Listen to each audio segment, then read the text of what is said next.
Welcome to the podcast, and the song you're hearing is Demetori, Night of the Flesh Eaters. It's a very interesting track. It's definitely one of my favourites from Demetori, and if anyone knows my channel and the background of my music.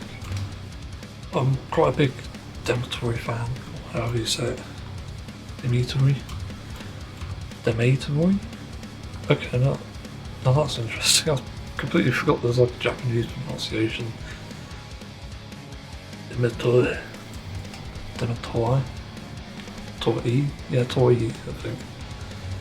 So the I's are usually pronounced E, I think. I could be mistaken. Yeah, this track anyway. One of the newer tracks of Demetori. And it's quite interesting. Because I love the Toho soundtrack, or Toho, if you play it, mention it, whatever. And it's always quite interesting because it's quite, I guess, funky in some ways, but also really melodic. And that's exactly what I want in music.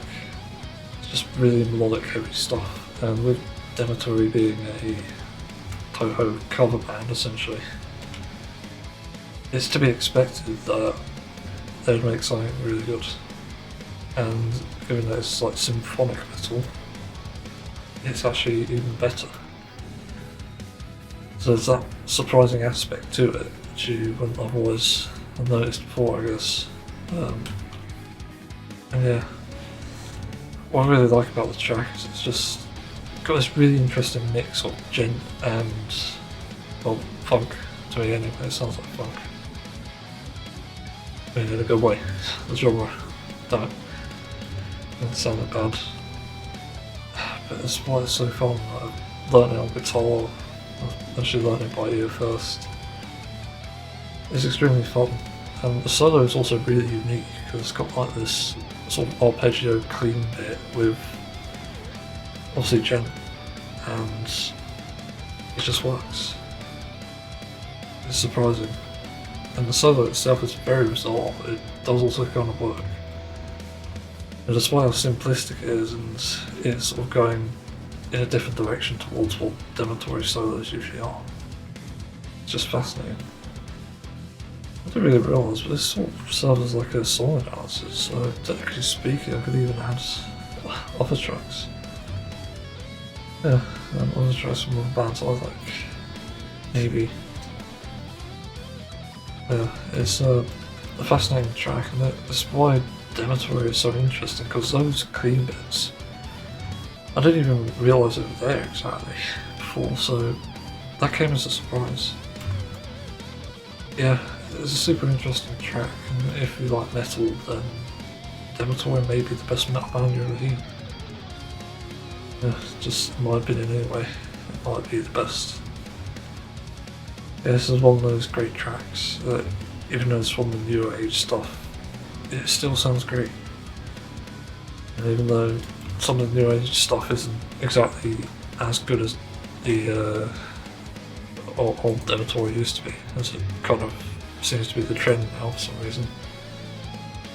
Yeah, I do like the song. So let's move on to the tip. My tip for this one is a very niche tip. It's about a product, well, type of product packaging, I suppose.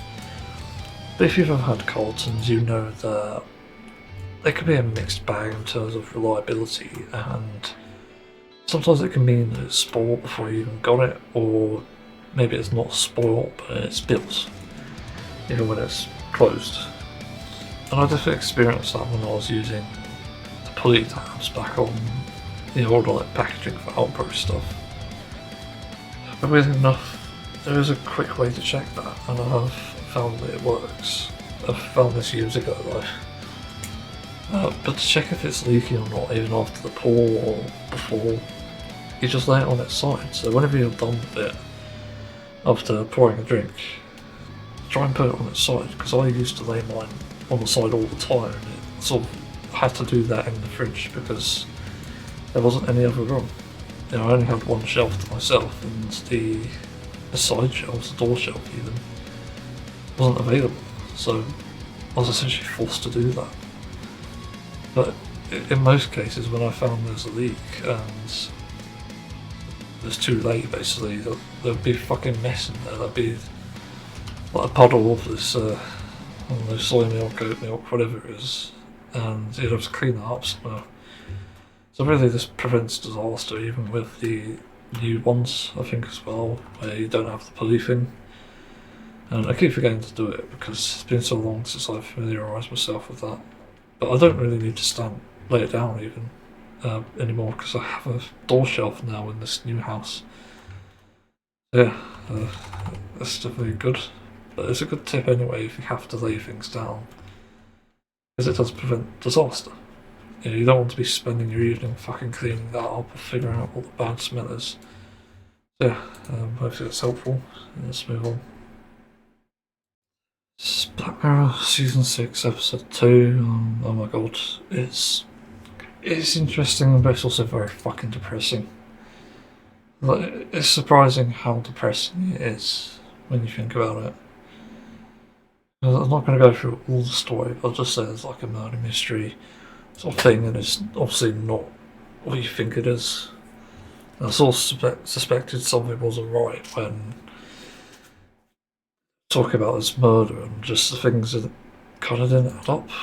Like, the dad died from a gunshot wound, which makes sense, but it kind of makes me wonder, like, what the hell is this Ian guy about then? I didn't really know anything about him.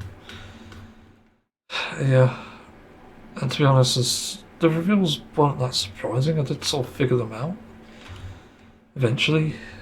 When I saw Stuart's dad going to Davis's bed, I immediately thought, oh, okay, this maybe isn't about him covering up his own tracks, it's about his dad.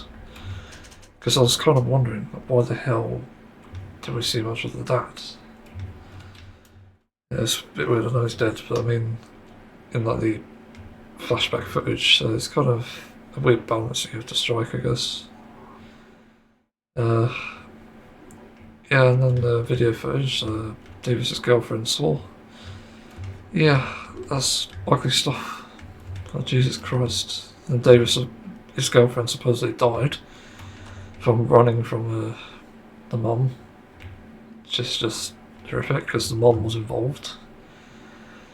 It turns out Kenny was involved in this as well. So, it's all sorts of levels of fucked. Like, seriously, what the hell?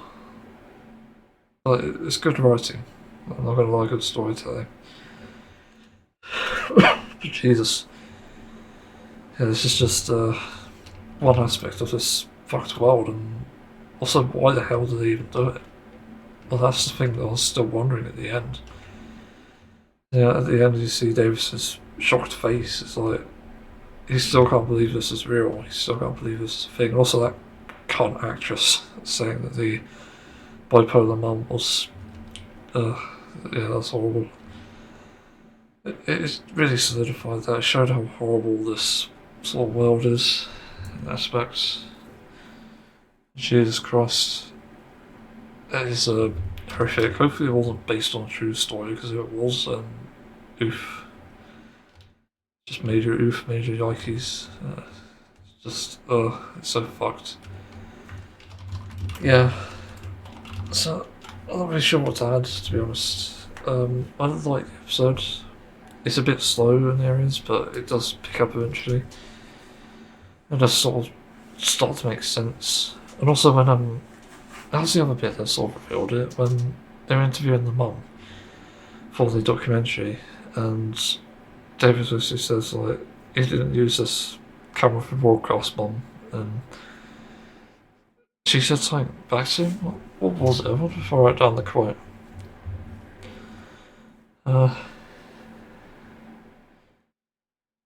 Let's see. No. I can't see it. Okay, maybe I didn't. Yeah, maybe I didn't fucking find it. Didn't quite. But she said something about it, and it definitely didn't sound like something was right there. Like she was involved in it somehow. It's some bizarre turn of events. So, that immediately made me suspicious. It's like, okay, what are you saying? Like, what the fuck? And I did sort of suspect at first it'd be like their sort of own sick fantasy of, well, recording their own sexual scenes, and I was half right. What the fuck? It's so crazy.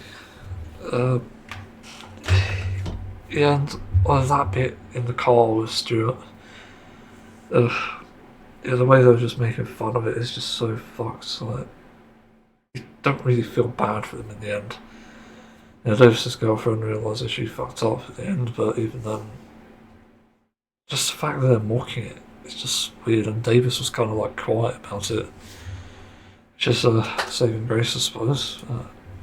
It's still bad. Yeah, it shows that it's kind of dystopian in that sense, and then suddenly, you know, all this is revealed. His mum kills herself because she's been caught. Davis's girlfriend dies running from her. Well, not to her, which is interesting. She just fell flat on her face in a river and drowned to death, never to be found. Then again, I was surprised she didn't appear as a floater, so that's a bit of a weird detail. It's weirdly really enough something I know from, unfortunately, they're not suitable for life days I went through. Yeah, it's so bizarre of an episode. And I've seen the footage where you see Kenny, Ian, and the mum. Is it?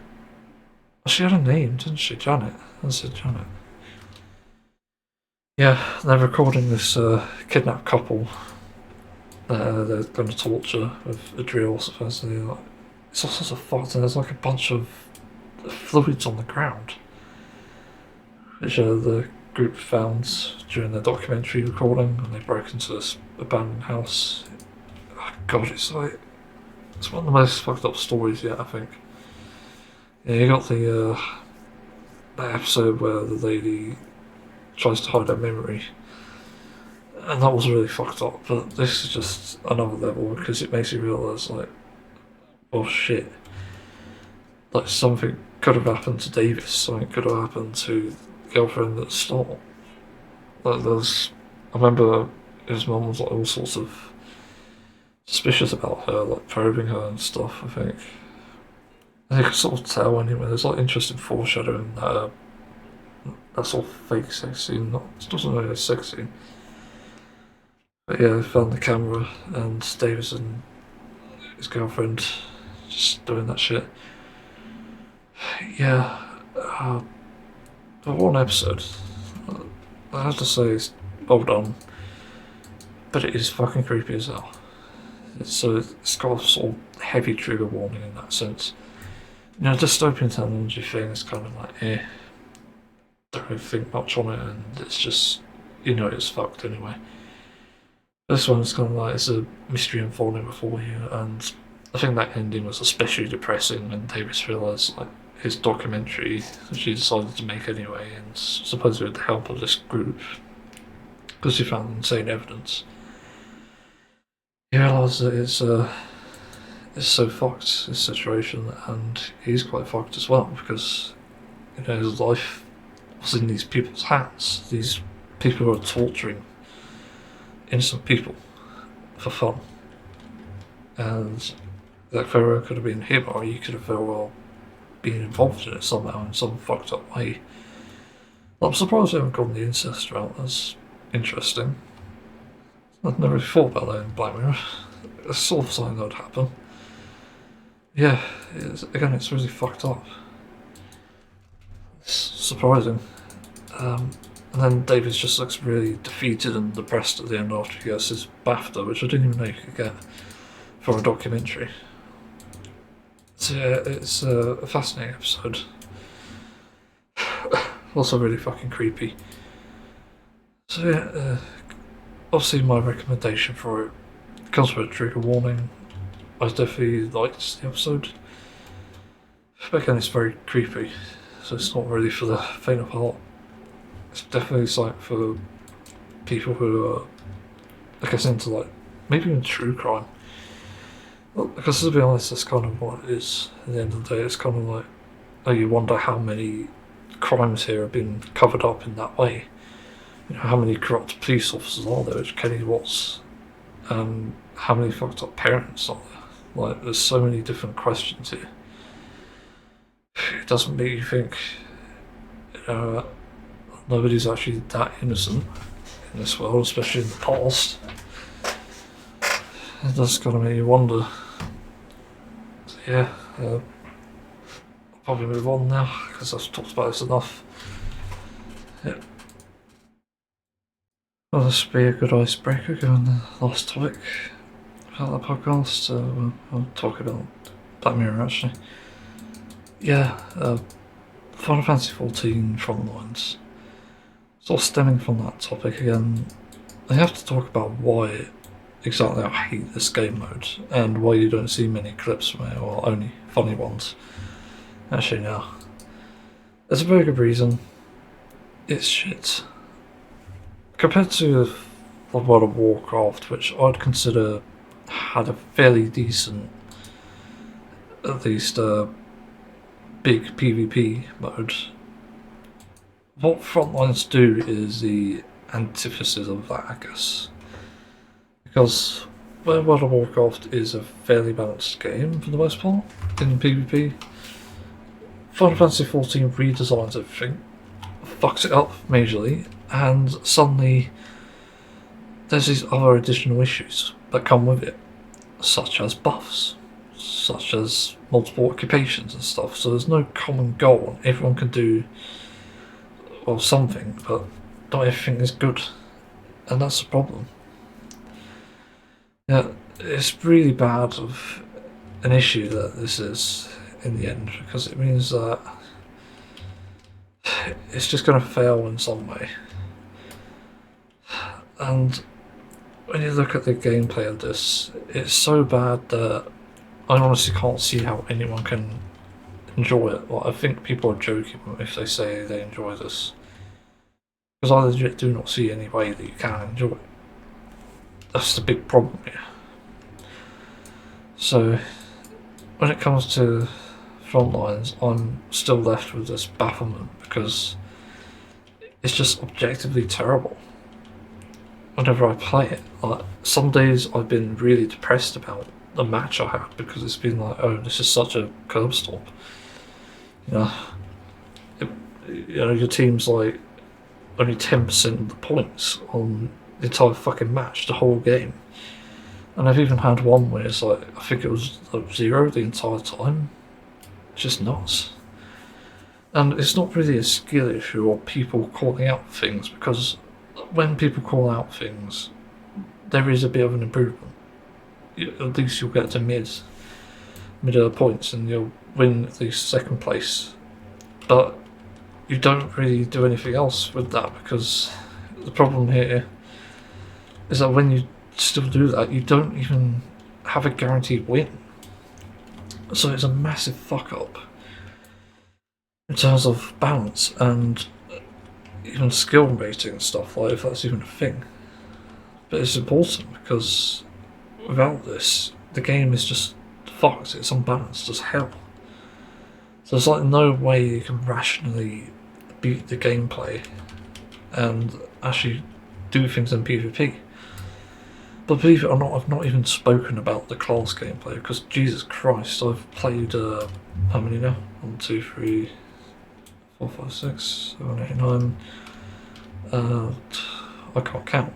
I'd say about 15 classes at the moment, 15 jobs. And it's just objectively bad in terms of its execution, because each class is like compromised in some way, and it's so bad that there is literally a problem with trying to read the new abilities that you got, or technically it's other existing abilities, but they're redesigned, and there's too much flavor text on it. There's too fucking much there. It's just really bad. I don't really get the logic behind this. It's just stupidly bad. Like, holy crap. I genuinely don't understand it. Because it's like, why?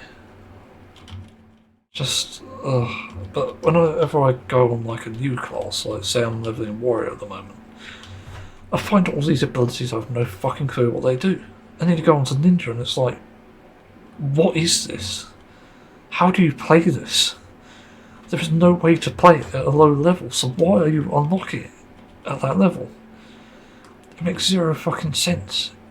Like, what we need here is a middle ground. We need like level 50 versions of these characters, of these classes, and that should be the baseline.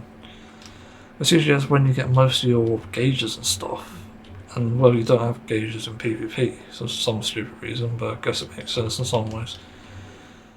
But it's just so badly designed, in all honesty. I can't stand it. I'm just forever complaining about this shit because it just doesn't work. I hate PvP, but I hate this even more. I played the 5v5s, and the 5v5s are much better because you can work together. You can literally use teamwork to counteract. Oh fuck, I got Alexandered.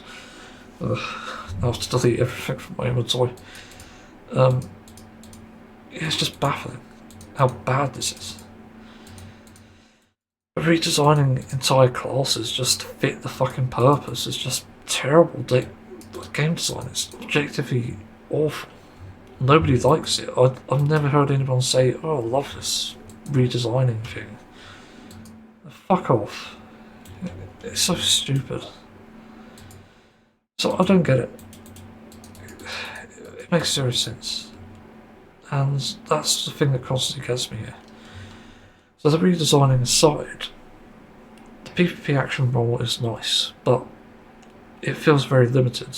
I don't know what to use as melee, for example, because there isn't really anything useful. Given that's like my only time playing it, other than I did try Vipods, but I didn't like it, and I didn't know what I was doing actually, I didn't have all the buttons. It's just so not well designed. Every time I go into Frontline, I'm like, okay, do I remember these abilities? No. Okay, might as well spam them and see what happens, then figure them out. And it takes a long time to do, depending on the job that I'm playing. It could take a long time. So it becomes a massive problem. Trying to think what else there is with that. I think that's it. But it's too different that you end up struggling anyway. That's so different to what you're used to. So it doesn't really work. So I hate this. It's just bad. And I don't enjoy Frontlines, just based on the PvP classes alone. It just doesn't work. And there needs to be a overhaul to this entire system, in all honesty. And you also get toxic players anyway, regardless, but it seems to be a bit more common here than it used to be in World of Warcraft, because back in World of Warcraft it used to be like, oh, you're bad, it doesn't matter. Yeah, I don't think anyone really paid attention to that. It didn't say like, oh, you're a fucking noob walking into those guys there getting killed instantly. I don't think it was anything like that, to memory anyway. So it just goes to show that the terrible game design leads to toxicity again and again. It's a pattern I've noticed. But this isn't even going into some of the other aspects of it. The map's boring as fuck, usually. I do like, what's that one I played recently? I can't actually find it now, damn it. I like actually the Azim Step one is awful. But I do like the one with the weapons in the middle, the elegant one. That one's kind of fun. It's like multiple choice, and you can also just have a bit of fun with the area. Now, I had an entire fucking 3-minute chase around that place once. I have it in one of my funny moments clips. Like, it's literally a full sped up clip of about 3 or 4 minutes of me running around as a tank, trying to avoid being killed, and I still survived even with 2 players chasing me, and ended up returning to my base. I ended up in the enemy's base as well, I think, at that point. It's fucking crazy. But that's one of the fun aspects to it. It's the only fun aspect, is that you can do shit like that. and you can just be goofy and stuff. Like I tried to hide inside the flagpoles as the autofill. That's quite funny to me. It's just a shame the game just sucks. It's little shit. It's just, genuinely don't understand it. Yeah, so another bad aspect is the buff system, the battle high. What the fuck were you thinking? Like, who thought this was a good idea? Because it means that someone who's extremely skilled, which, by the way, I don't think there is much skill in this anyway, but means anyone lucky enough to get that high, get battle high, doesn't really suffer any sort of punishment. Like, it should be the opposite. It should be the more powerful someone is, the more vulnerable they should be, but instead it's the opposite. You get people who have battle high V, which is basically a 50% damage bonus and 50% heal bonus. Like, are you fucking kidding me? Of all the things to add to this mode to make it more interesting, you add the most frustrating thing of it. Now, it could be worse with damage reduction, but the damage bonus is bad enough as is.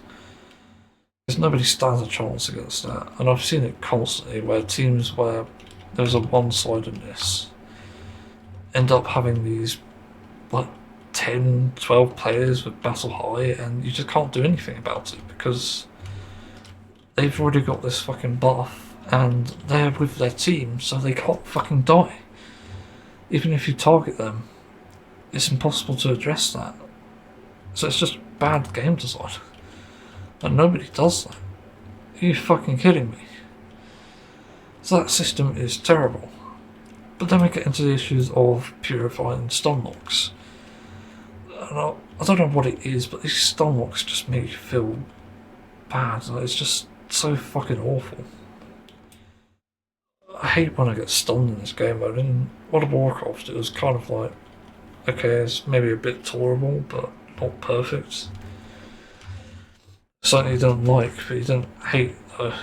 It sort of had its purpose, and in general, it wasn't even restricted to like, well, 5v5. You know, it's everywhere. But I remember it being not that bad. But here, it's like it's awful, and even though you can purify it, you can basically get rid of it. Some you can't.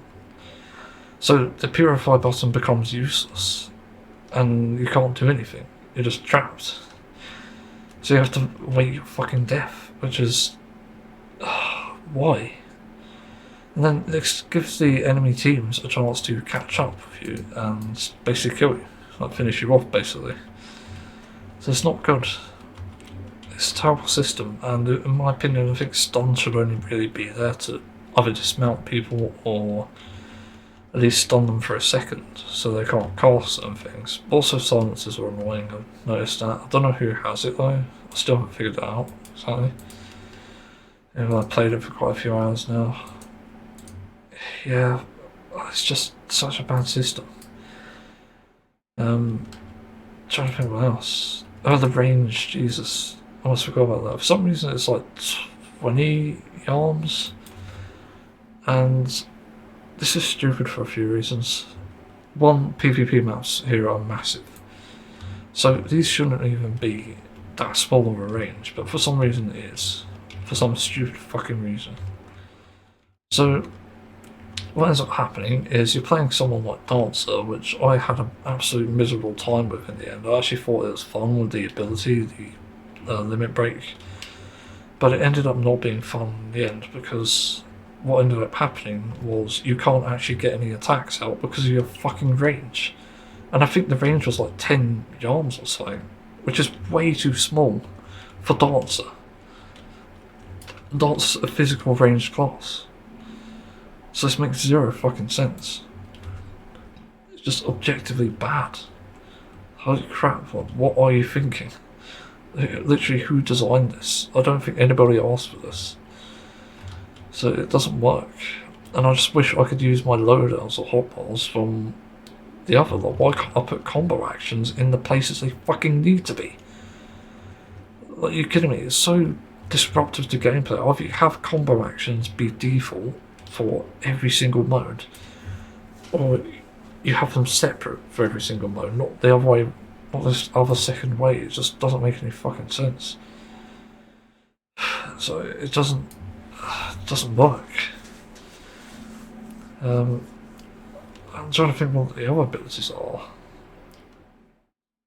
No, it's not clicking, no. I can't figure it out. But there is like other issues with it, and I'm pretty sure I'm not mentioned. Yeah, did I like the other map? The one on the beach? No. The beach one is shit. Too many high grounds, and it has too much sort of walking around and stuff. As to some of the others, to be fair. And the As Step on definitely does. But I do not like that map. It seems to be very one-sided towards those with the higher ground, which is mainly the the west. I have to look at the map for that. Yeah, the west spawn location, whatever team that is in the end, because it is random, I think. They get the advantage, which means that it's almost an instant win. So that fucking disrupts things. Again, it's really badly designed. If everyone had this sort of even ground and it just maybe went lower the further in you got, it would have worked. I can almost guarantee that. Because that's not the case, it ends up suffering as a result. And there's not really any coming back from that, in all honesty. So yeah, I'm just tired of that shit, really. I do not like PvP Frontlines. There's certainly a gimmick to it, but I don't find it as fun as like World of Warcraft. There's generally issues with it, and I've also found classes absolutely insufferable to play. Like Red Mage is terrible. Actually, I might as well go through the classes that I liked and didn't like. Dark Knight was good, I think. Paladin, don't remember because I haven't played much. Gunbreaker was actually good. I did like Gunbreaker, although it's a bit squishy at times. Really took some getting used to. Scholar I didn't really play. Astrologian, I actually didn't mind Astrologian. I think Astrologian was actually fairly balanced, if I remember correctly. And then Sage was bad. I didn't get Sage. There's certainly some gimmicks with it, but I didn't like the lack of a healing thing. Really, it was limited to the other ability that you applied dots with and shit. It didn't work, really. So I didn't like Sage. It's just annoying because I like Sage as a job. It's very fun, pretty interesting. The other one. I know we're going to others now. And I could talk about the recent ones as well, actually, now I think about it. So Warrior, it's okay. Too early to say. Again, still figuring things out with it. I like the pull, I like that you have 2 rushes, that's pretty good. It does help. It's a bit overpowered in all honesty. Given that you can just dismount people by chasing them, it's a bit odd. Anyway, White Mage, I haven't played enough, but I find it a bit clunky. It's a bit too clunky for my liking. Yeah, the main problem is when you play White Mage, I noticed that you have to get like a rush in or something to activate an instant cast ability for both the what is it fucking called? I can't remember actually. But it's like a 3 instant heal and a 6 free attacks, which is interesting. It kind of has its niche, I guess, but it's not optimal enough, to be honest. But the fact that it's not even an ability is stupid. You know, why isn't Cure 2 an ability at that point? It makes no sense, and it also just means that healers are just not well designed in general in PvP. They're not really designed to be healers, they're just designed to be annoyances. I do like the transformation ability, it's funny. But yeah, what was the... Oh yeah, you get like a damaging stun, which is interesting for the limit break. I do find that interesting. But it's not perfect, as I said. So yeah, I don't really like White Mage too much. It's sort of an in-between for me. Not good, but not bad. What's the next one? I was trying to put out Dragon. Okay, let's do Dragon. I haven't played much, as I said. Again, I'm still learning this shit. But Dragoon is kind of like, yeah, it does sort of work, and there are definitely good abilities, but it's a bit clunky in areas too. I think I found myself dying quite often with Dragoon because of the clunky abilities and stuff. Then there's Ninja, which I fucking hate. There's too many buttons, too many combo actions, too much to keep track of. Just bad. And I think there's only like one rush ability, which is the same as normal PvP. Kuchi? What's it called? Kuchi. Yeah, anyway. What's the next one? No, I haven't played Repeat actually, so that'll be something to learn at some point. I'm just waiting until I get everyone to level 70, then I'll consider playing Reaper Frontlines. Yeah, I don't know. But Bard was okay, I think. I think I did Bard in PvP. Yeah, I did, yeah, because I remember it was like the first physical DPS I did in that. But yeah, Bard was okay, I don't remember much. I think the Mage Balance stuff was good, but that's pretty much all I remember. They just had some niche abilities, I suppose. Then it was Machinist, which was actually pretty good, not gonna lie. Had some interesting abilities, but you did need to get up close with some of them, which was annoying at times, but otherwise good. Dancer, as what I explained, fun limit break, but terrible with everything else. The dance partner thing doesn't make sense, I forgot to mention that. Yeah, and with her Sage, the Cardia doesn't really work very well. Because it's really annoying to sort of recast it in PvP where everything's not even greyed out when they're away from you. It just doesn't work. So it just sucks in that aspect. So next one. Black Mage. I didn't really like Black Mage. I tried to figure out what the gimmick was, but I couldn't. It was just bad. It just never works for me. You know, I tried using Ice, Blizzard, whatever, and it just didn't work. Tried using other things like Fire, tried using Limit Break, it's just too bad of a design. On top of that, it had like no mobility, so it sucked. Summoner was okay, I actually did play a bit of Summoner. I did like it in the end. There's a very familiar feeling as well, which is good. It's like the only job that I know that does feel familiar. Red Mage was awful. One of the worst classes, I think, to play in that. Because the entire melee thing with Mage makes it so unoptimal, and as I know from a video about PvP, from the basics, you have this issue with the... what is it? You have like... Melees have a defensive bonus, and range do too. But it's only like 20% for range, and I think it's 50% for melee, which is fucking stupid. Like, Jesus Christ. So it just makes it really unbalanced as a result. Even though you could just add rush abilities and make everyone have no defensives. I mean, extra defense. Just not well designed. I didn't like Red Mage. It's just useless. I never got to like battle high, like 4 even. It's impossible. It's a fucking joke. Literally. And then there was picked up, so I didn't play much. So that's my PvP ranking so far. Not very high, because obviously the game was shit. I just can't get on with it. It sucks no matter what. Yeah, it's a shame in some senses, but it's also warranted. You know, these criticisms I definitely think are shared by people.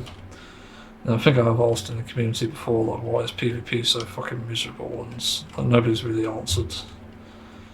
Shit kind of sucks. But it is just miserable. You know, just me being honest, it is fundamentally miserable. I don't know if anyone actually likes it. I've never seen a good tutorial video on this fucking game. I've never seen tutorials on the individual roles, which says a lot. So it means that there is a big issue here where if you want to learn a certain job, then it's not going to fucking work. Because there's no guide out there. There's no one who could tell you how to play it. No one who could give you the tips and tricks. So it's not very well designed, and even then it's probably just a 5v5. Frontlines is a whole different fucking story. Like, Jesus, man. Like, what are you doing? That's been my entire question throughout playing Frontlines. I only play them for the XP bonus, because I do need the XP. Jesus. Yeah, definitely goes without saying, but it's just not good. Anyway, I better move on, because it's gone on for long enough, this topic. And not everyone's into Final Fantasy 14, which is weird. Why aren't you? Yeah, the PvP is solid, but PvP, yeah, it goes fucking suck. So, interesting fact, I've been playing guitar again for the first time in a long time, actually. It's been well over 2 months, I think. Because it's when I last played guitar is when, well, for a while, I've been picking up every now and then just to play riffs. Just play some things I maybe like, and also test out the amp, but I haven't played it like for a long period of time. Which is, for me, 30 minutes, which is long to me, but I don't know if others. Yeah, I want to talk about my experience so far. What I've noticed has felt different.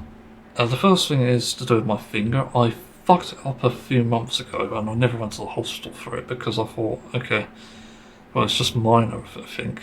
But basically what happened was, as I do in the bathroom, I put my socks on by leaning against something, and I typically lean against the bath itself, the bathtub, rather than the wall or the kitchen sink because of OCD.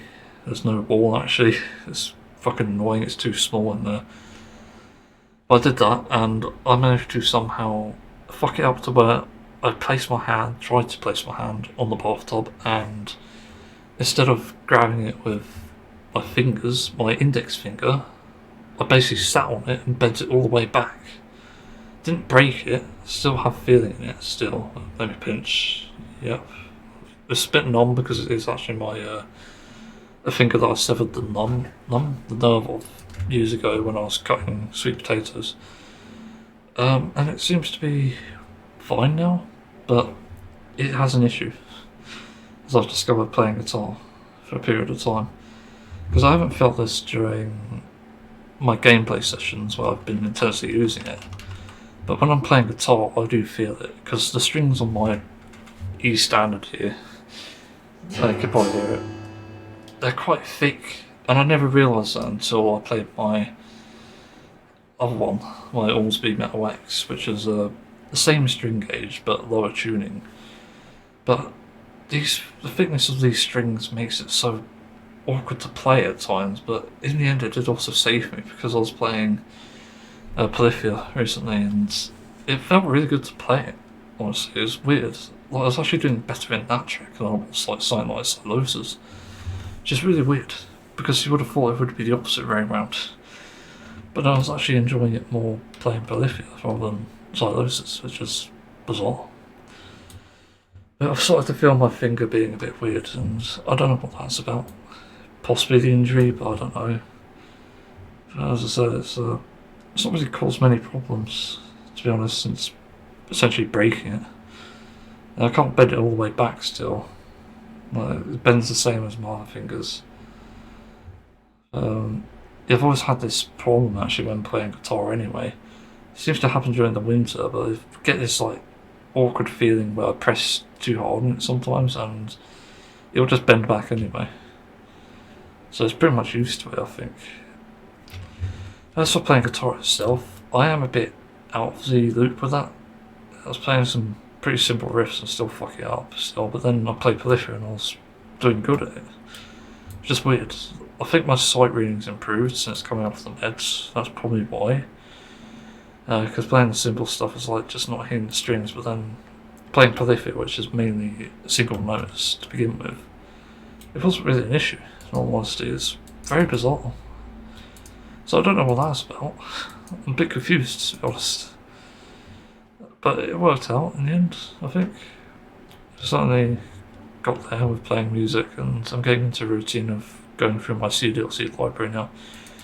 And I'll continue with the bass stuff, I think, as a result, because I want to play my Spectre bass a bit more. It's a really nice looking bass, even though it's got bad top wood. It still looks good though. Yeah. So I want to basically get more guitar in my life, and I'm going to probably find ways to do it. I might try Rocksmith Plus again, but I'm not holding out any hope. Because, what's the subscription price at the moment? Hang on, I want to look this up. Because I'm very curious if it increased in price, because a few years ago it was pretty badly priced, and imagine it's probably a bad price now. Let's see, that's just the front page, there's no price. Why are you fucking doing that, my subscription? I don't have to log in. Like, how do I just view the subscription price? Dumbasses. Or, nope, nothing there. Where's the price? Try for free, click that, I guess. I don't know, Ubisoft Connect PC. I'll just take you to Ubisoft site. Where the fuck is it? I'm just gonna look out then. Rocksmith Plus price. And that should show the page. Nope. Oh, God. Steam reviews overwhelmingly negative. 17% recommend. Jesus Christ, that's terrible. I was one of the reviews, I think, but yeah.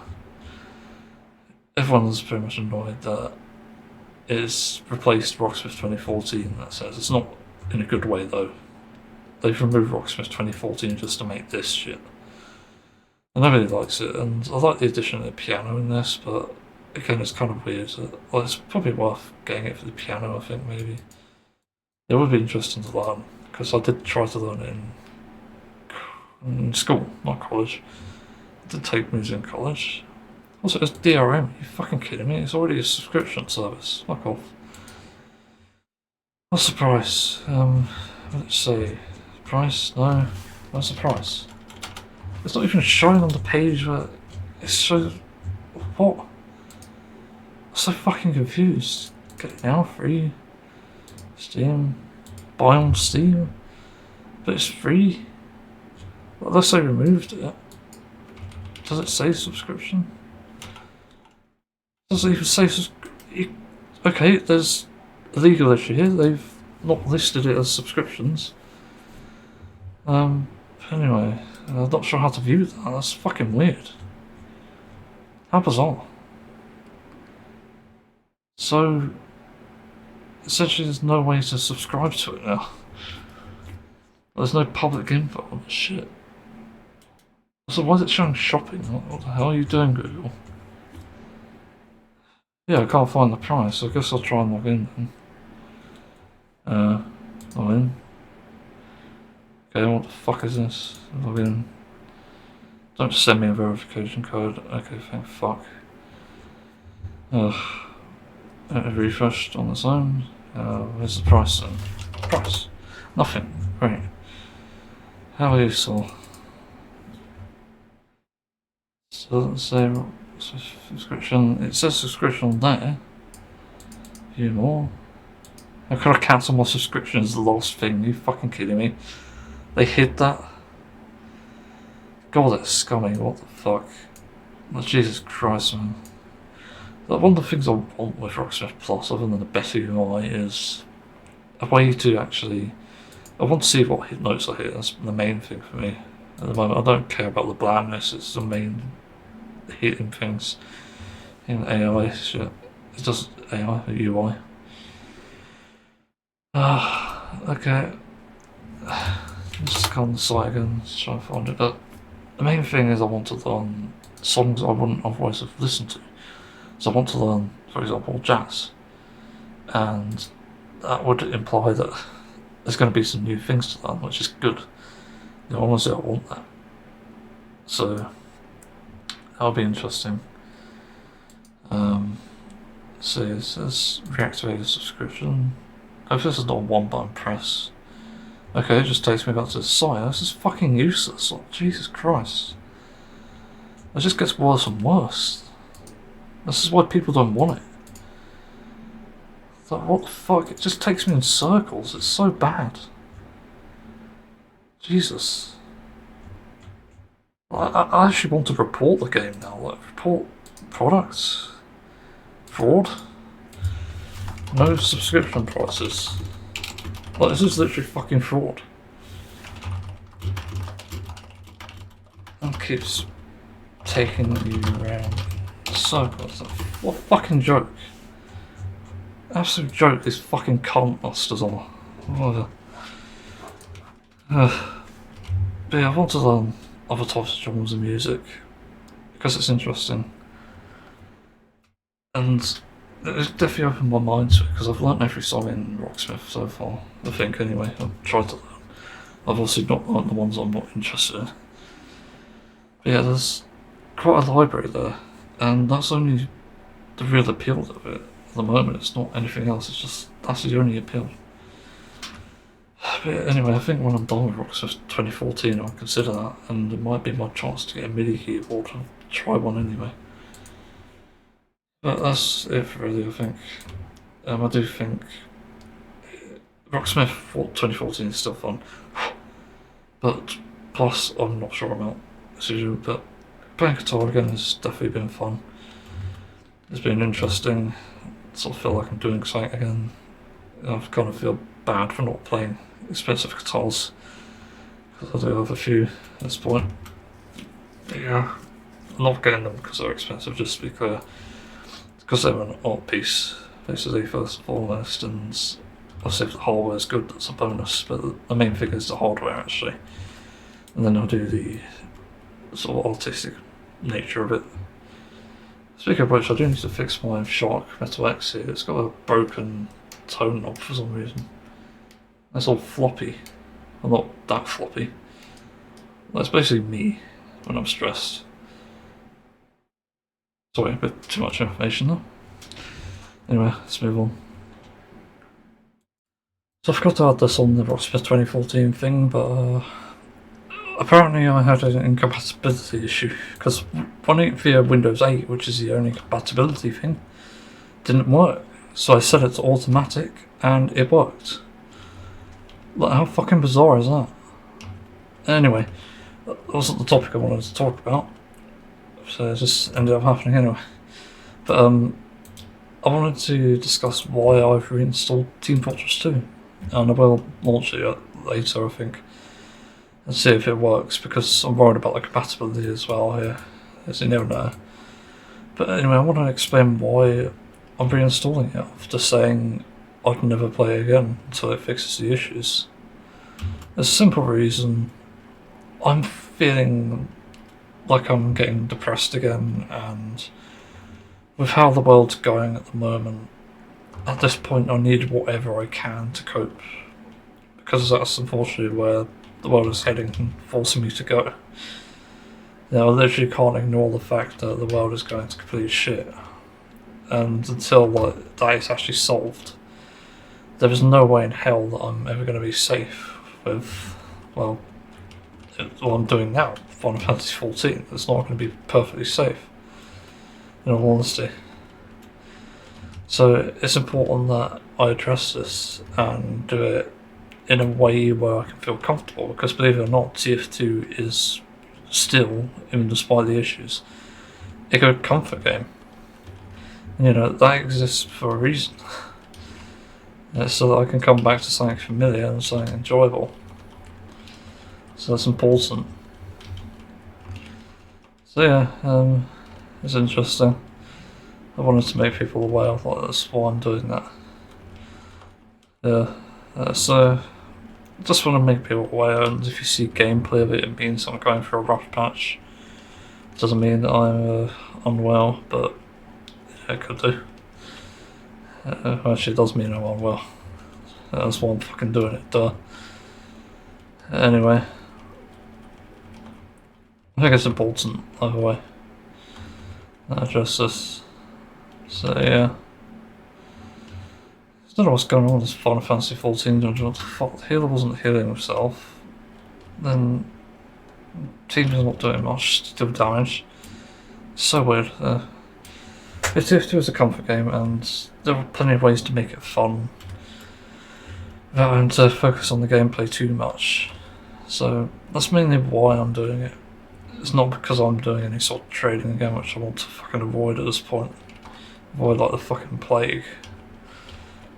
Yeah, that's just a sort of update, I guess, on this.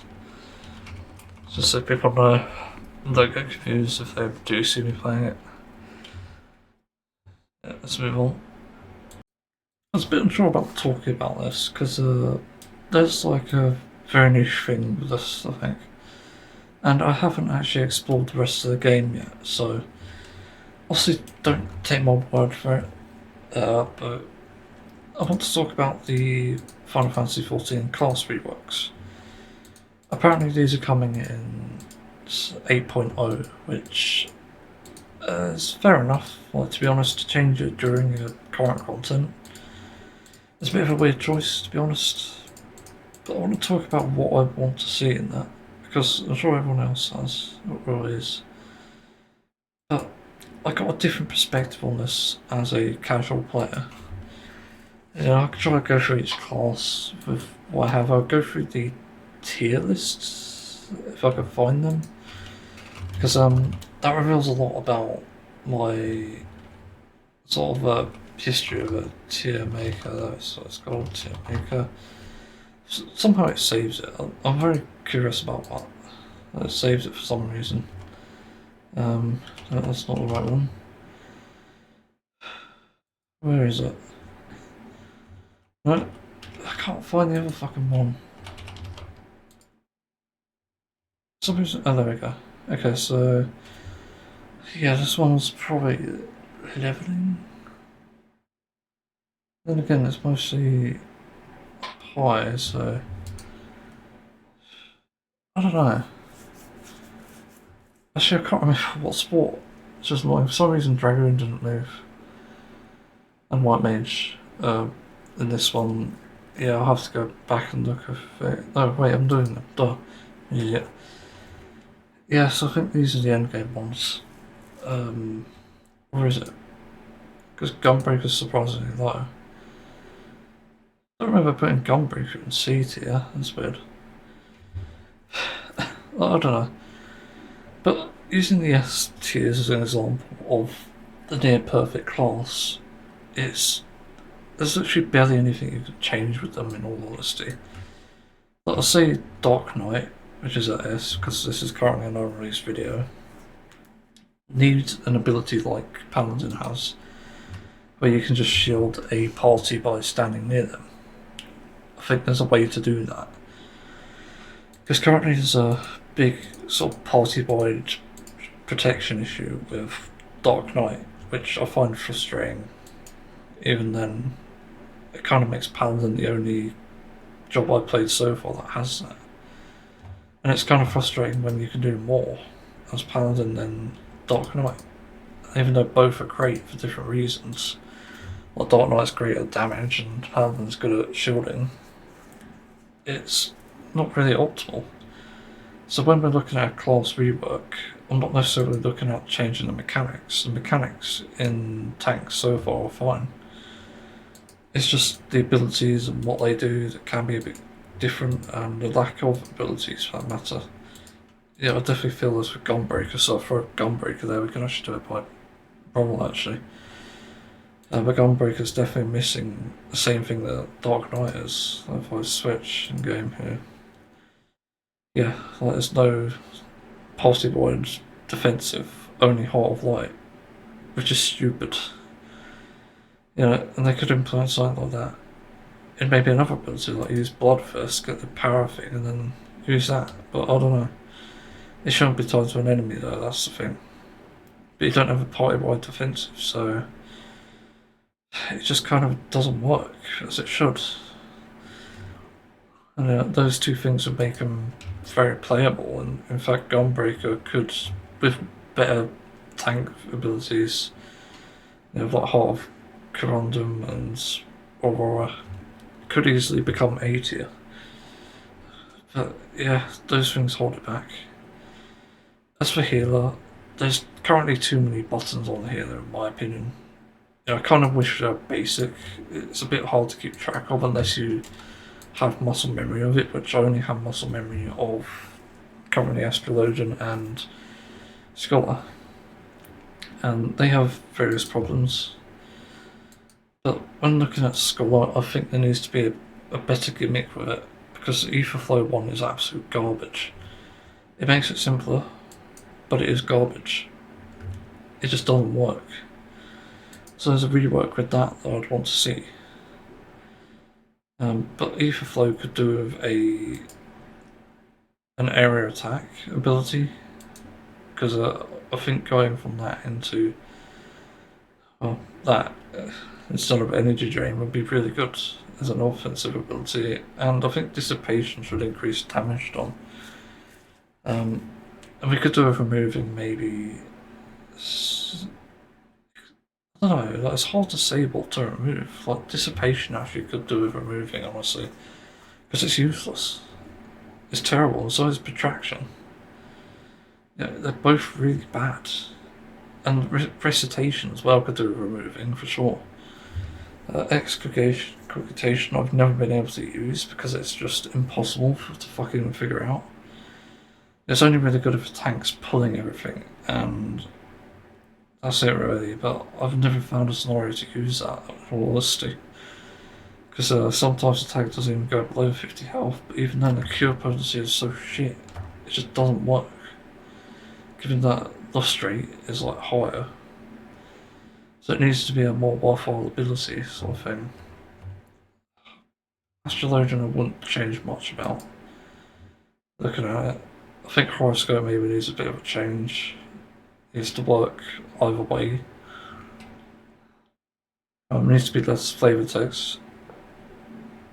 That's for sure. And both Macromosis and Earthly Star. Yeah, Minor Arcana could just be removed, in all honesty. I fucking hate that ability. It's so awkward to weave into a rotation every single fucking time. You go from healing to damage, and it just sucks. It just never works. So, Jesus. But everything else is fine with this. I can't complain about Astrologian much. I will say, actually no, never mind. There is a sort of defensive thing. That could be good to have like a flexible way to add a barrier. It would be good if there was like a button that changes it from heal to barrier. It would be good. Yeah, I think that would make a great change. Like sort of doing a similar thing to Sage, I guess. But it could transform the cooldown abilities, maybe, but I don't know. Definitely up for debate, maybe even Central Dignity. And something else. Yeah, but Sage I haven't played enough of, but I think Sage is actually really good. I really like Sage. I don't think there's anything I'd change about it, which is weird. That's why I've got Sage in where is it? A tier. There was something I had an issue with, I can't remember what it was. But I do like Sage. It's interesting. Yeah. Definitely like it. Can't really say I can't dislike it. It's weird. It's just such a weird job anyway, but yeah, healers are fine. I forgot to talk about the gauges, like the Astrologian one is garbage. You know, you just need to pay attention to your abilities on the hotbar. But I think that's fine anyway, because you have to manage it to begin with. Anyway, that's the healers done. Then I'll go on to the physical ranged. Oh yeah, this is the other thing with Reworks.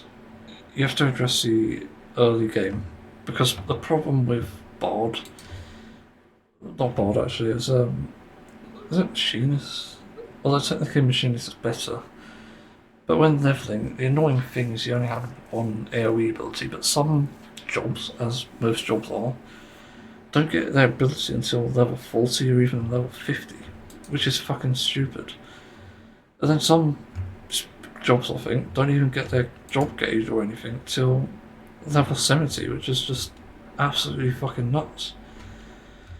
So that needs to change, certain. Machinists could do with being a bit more time friendly because currently the rotation is very fucking quick.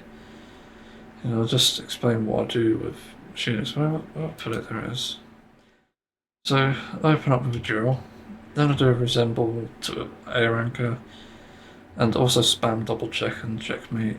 Then I use resemble again, I use chainsaw, then I pop barrel stabilizer, then I obviously do wildfire, and then I do hypercharge, and then I complete the hypercharge, and then finish that with a drill. So that keeps the cooldown. It's a really fucking annoying cooldown sort of management to do. It just doesn't work with the amount of speed you need. So really one of the biggest job reworks I think you can do is actually to allow abilities to be cast really quick. Because that's the biggest problem with machinists that I've found. You can't spam abilities. And I suppose it's almost similar to Bard as well. Because Bard is a similar thing with Mage's Balance. It's almost like for like... But I think the mages are... Not the mages, but like different abilities that you cast to give party-wide buffs need to be a bit more stronger. I remember it wasn't very fun. I'm not using the tier list at this point. So that needs improving for sure. And also I wouldn't change much about really. I just think it's neat. It's fine so far. As well as an A tier. I can't really think of anything. I think Saber Dance needs to be an ability. But there isn't really anything I'd rework with Dancer other than maybe allow the dance partner to consistently keep the buff. So for example, when you switch partners, they should get the buff instead. That needs to be done. And I think we need to fix the issue with, oh god, this stacking abilities. I detest when, for some reason, a class like Red Mage allows you to use the same damage buff ability for the party, both at once, and then you get others like Dancer and Summoner who have one, and you can't do that because it'll just replace it, which is fucking stupid. Like, are you kidding me? Why hasn't this been fixed? Like, nobody's going to communicate, okay, who goes first? Because that just sounds weird. Like, nobody wants to do that. And then you'll argue over who gets first. Like, you could do like a slash roll or something if that is a thing. That's like an etiquette thing. But it just doesn't work, so that needs to be fixed for sure. I consider it a game breaking issue, honestly, because it does ruin everything. Yeah, when you start a raid and so, and you do the dance first, and you do technical step, and suddenly the other dancer's doing it, it's like, the fuck? Why is this even allowed? Why is this job doing this when it isn't an issue with anything else? Just doesn't make sense. But yeah, there isn't much I'd change. Oh, that's something actually I just remembered. Think about limit break. I do not like how limit break works, in all honesty. Not only is it a pain to charge in certain duties, it just doesn't do much damage, in my opinion. I think it needs to be more significant. Because currently, the way it stands, I feel like limit break is a direct damage loss in some jobs, some duties. Because it's just better to rotate your abilities instead, in certain cases. So I think there needs to be a buff, but on top of that, there needs to be an addressing of DPS role limit break, because the other two are fine. But I think they should be individual, if I'm being honest. I think they shouldn't be locked to a party, because that's exploitable, and I've seen people exploit it anyway. And it's not surprising that I've seen like tanks use it instead of the DPS. I've seen healers use theirs in bad ways. It's all over the place. And then I've seen physical range and, well, ranged DPS even in general, use it when they don't fucking need to. Like, this is a huge issue. And you've got a melee DPS in the party, that's what I mean with this. who could do more damage with the limit break and be more effective. And yet, the physical range to using this, it's like, well, so yeah, it needs to be individual, like it is in PvP. This way it can fucking work, and nobody's wasting it. And you know, there is a buffing aspect to this, I guess, like a debuff even. Like the main thing that comes to mind is the what am I thinking? Yeah, so like think about tank. You also need to keep it party wide, but you need to do varying degrees of defense and shit. I think that's really important for stars.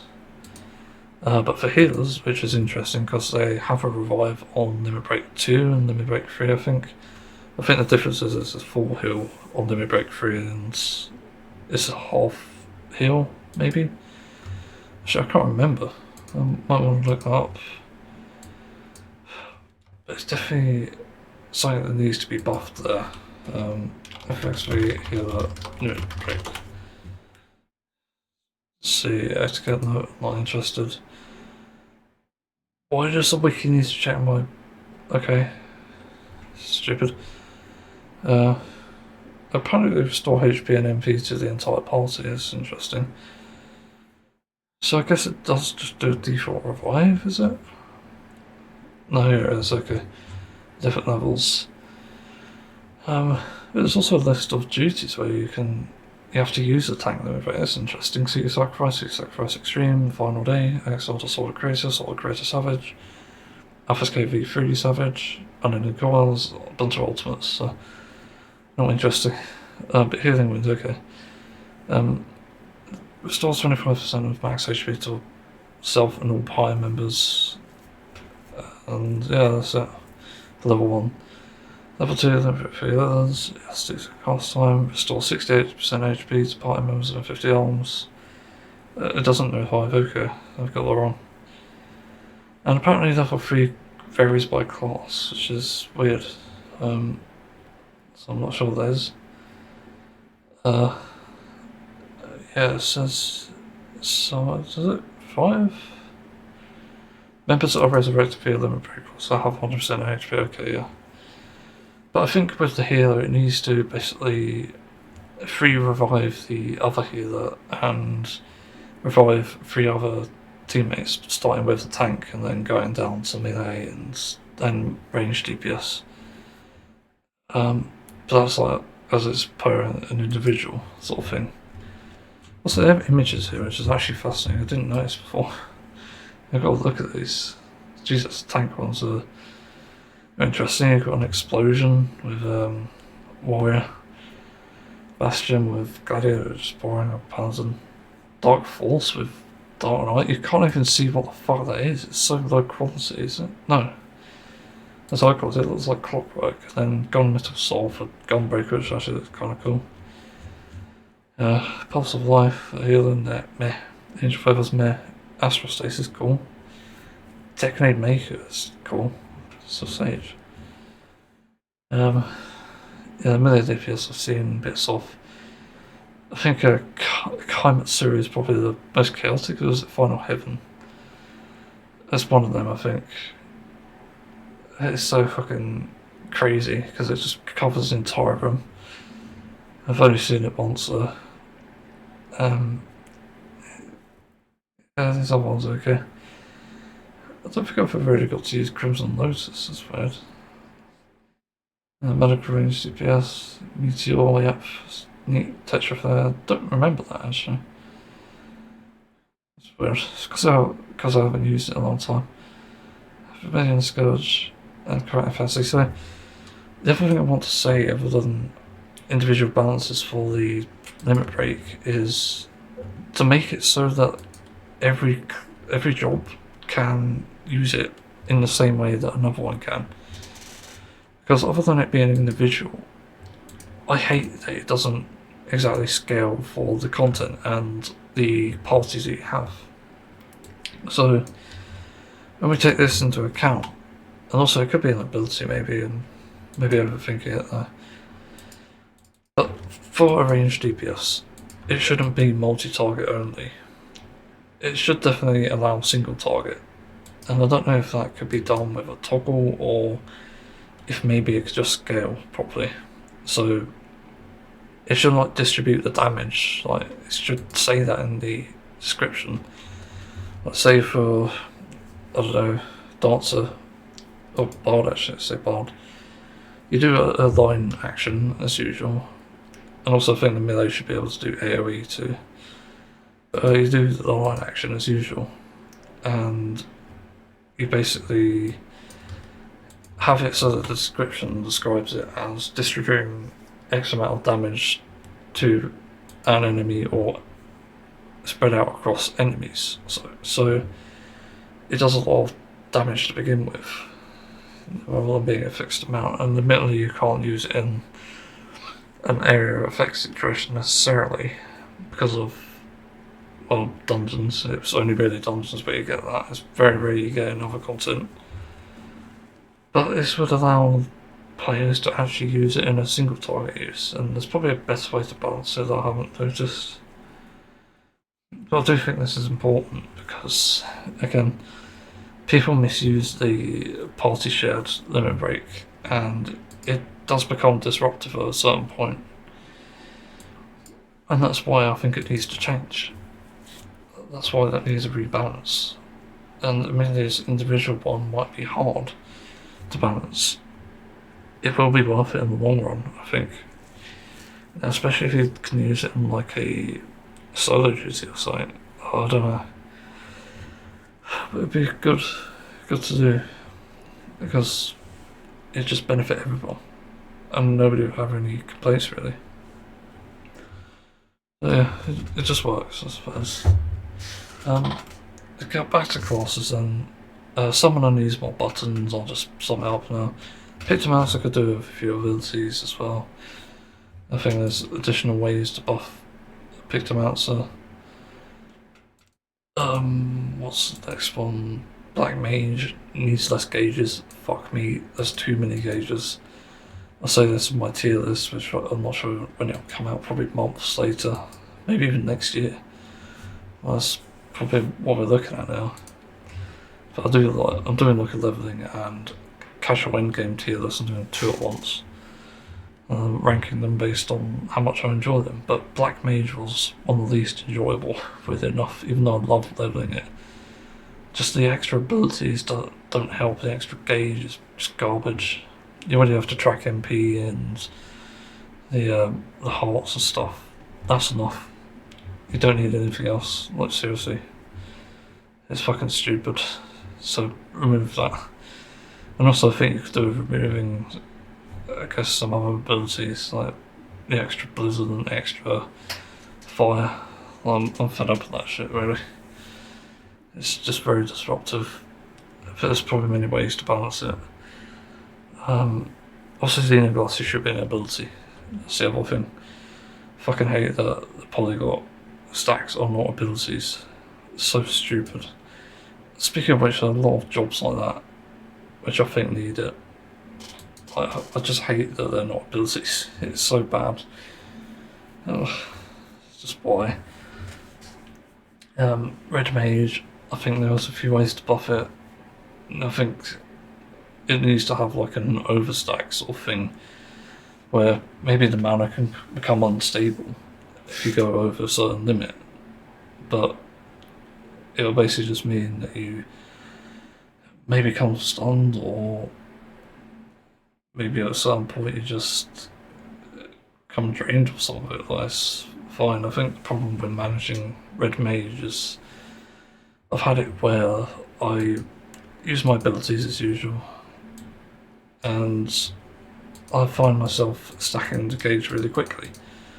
I get to about 50 and then I think, okay, I better start using it, wait for my damage ability, and then I'm at 80 and it's like, okay, I'm about to cap.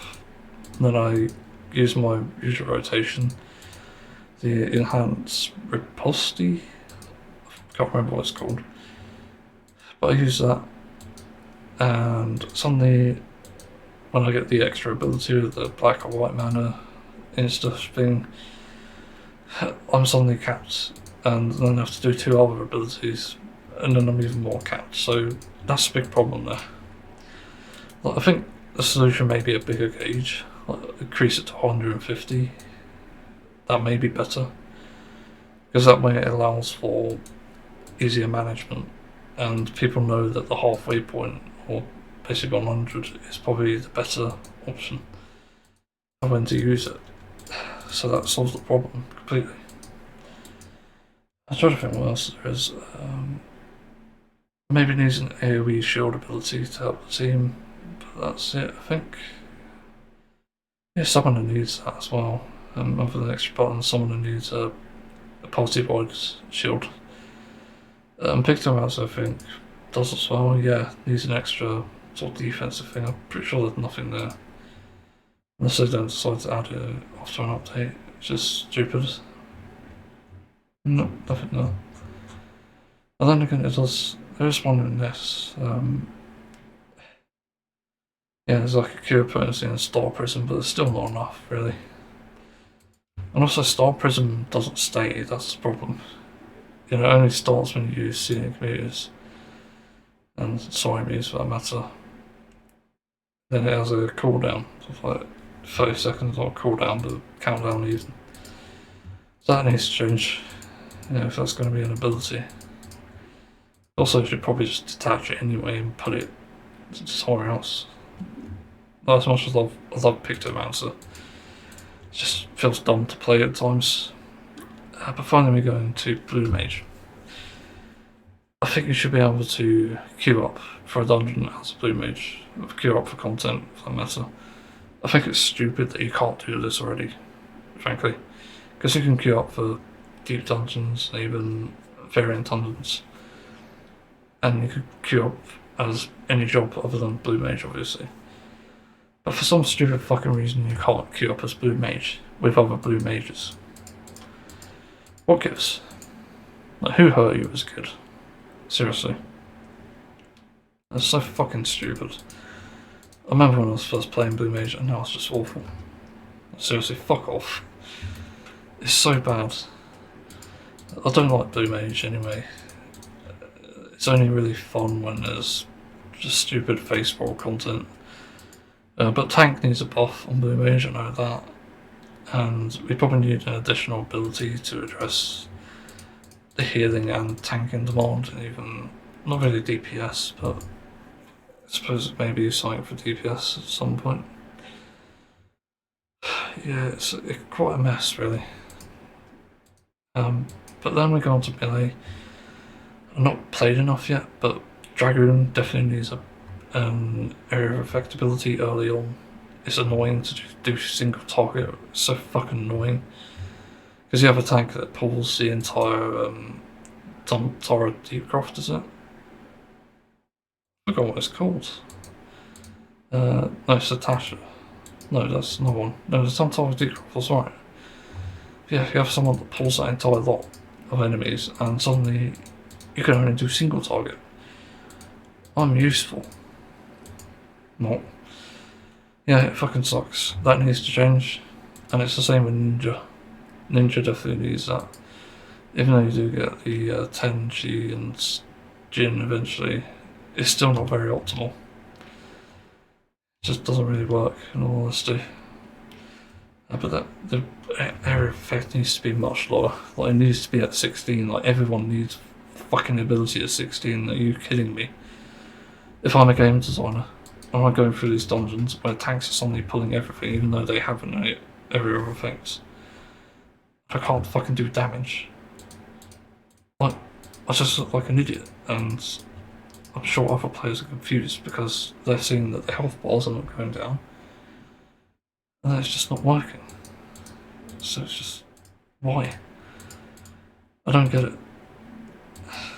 So that's extremely frustrating. Reaper's fine. I didn't actually check when you get the abilities. So, come on. Okay, no. 25, that's somewhat reasonable, but it should be lower. For the area of effects. 35 for that damage one, okay. It's a damage top thing. That's interesting. You get half at 15. Okay, these abilities seem a bit fairer. Like, Jesus, you get your full rotation at like almost 50, and you get full at 70. There's not really much in between other than Soul Slice and Soul Slice. You know, I can Crest, like, Jesus. It's more fleshed out than the others, that's for sure. Yeah, it's still not perfect. Yeah, but Viper, I think, was actually pretty good. No, 25, okay. There still needs an ability like that. The only thing with Viper, I guess, I do find it a pain to manage the cast time and damage ability. I think they should be increased to like 45 seconds maybe. It's a small increase, but it would benefit a lot. The only problem I find is it can run out every now and then, and you just don't notice this because you're trying to do the other rotations. You're trying to do like Serpent's Eye or Reawaken into those combo abilities, and you just forget, and you have to use a Voice Winder. Also, the annoying thing is you have to start with either Voice Winder or a full combo, which is just stupid. So one of the other changes is a ability that gives you those buffs to start with. You know, it's an easy fucking starting rotation. It benefits a lot of players, I think, for sure. Especially those who forget how it works. Yeah, it's definitely good to have that. That'd be a good ability. What else? It's kind of hard to say, actually. I can't really think of much else. I guess there needs to be a bit of utility.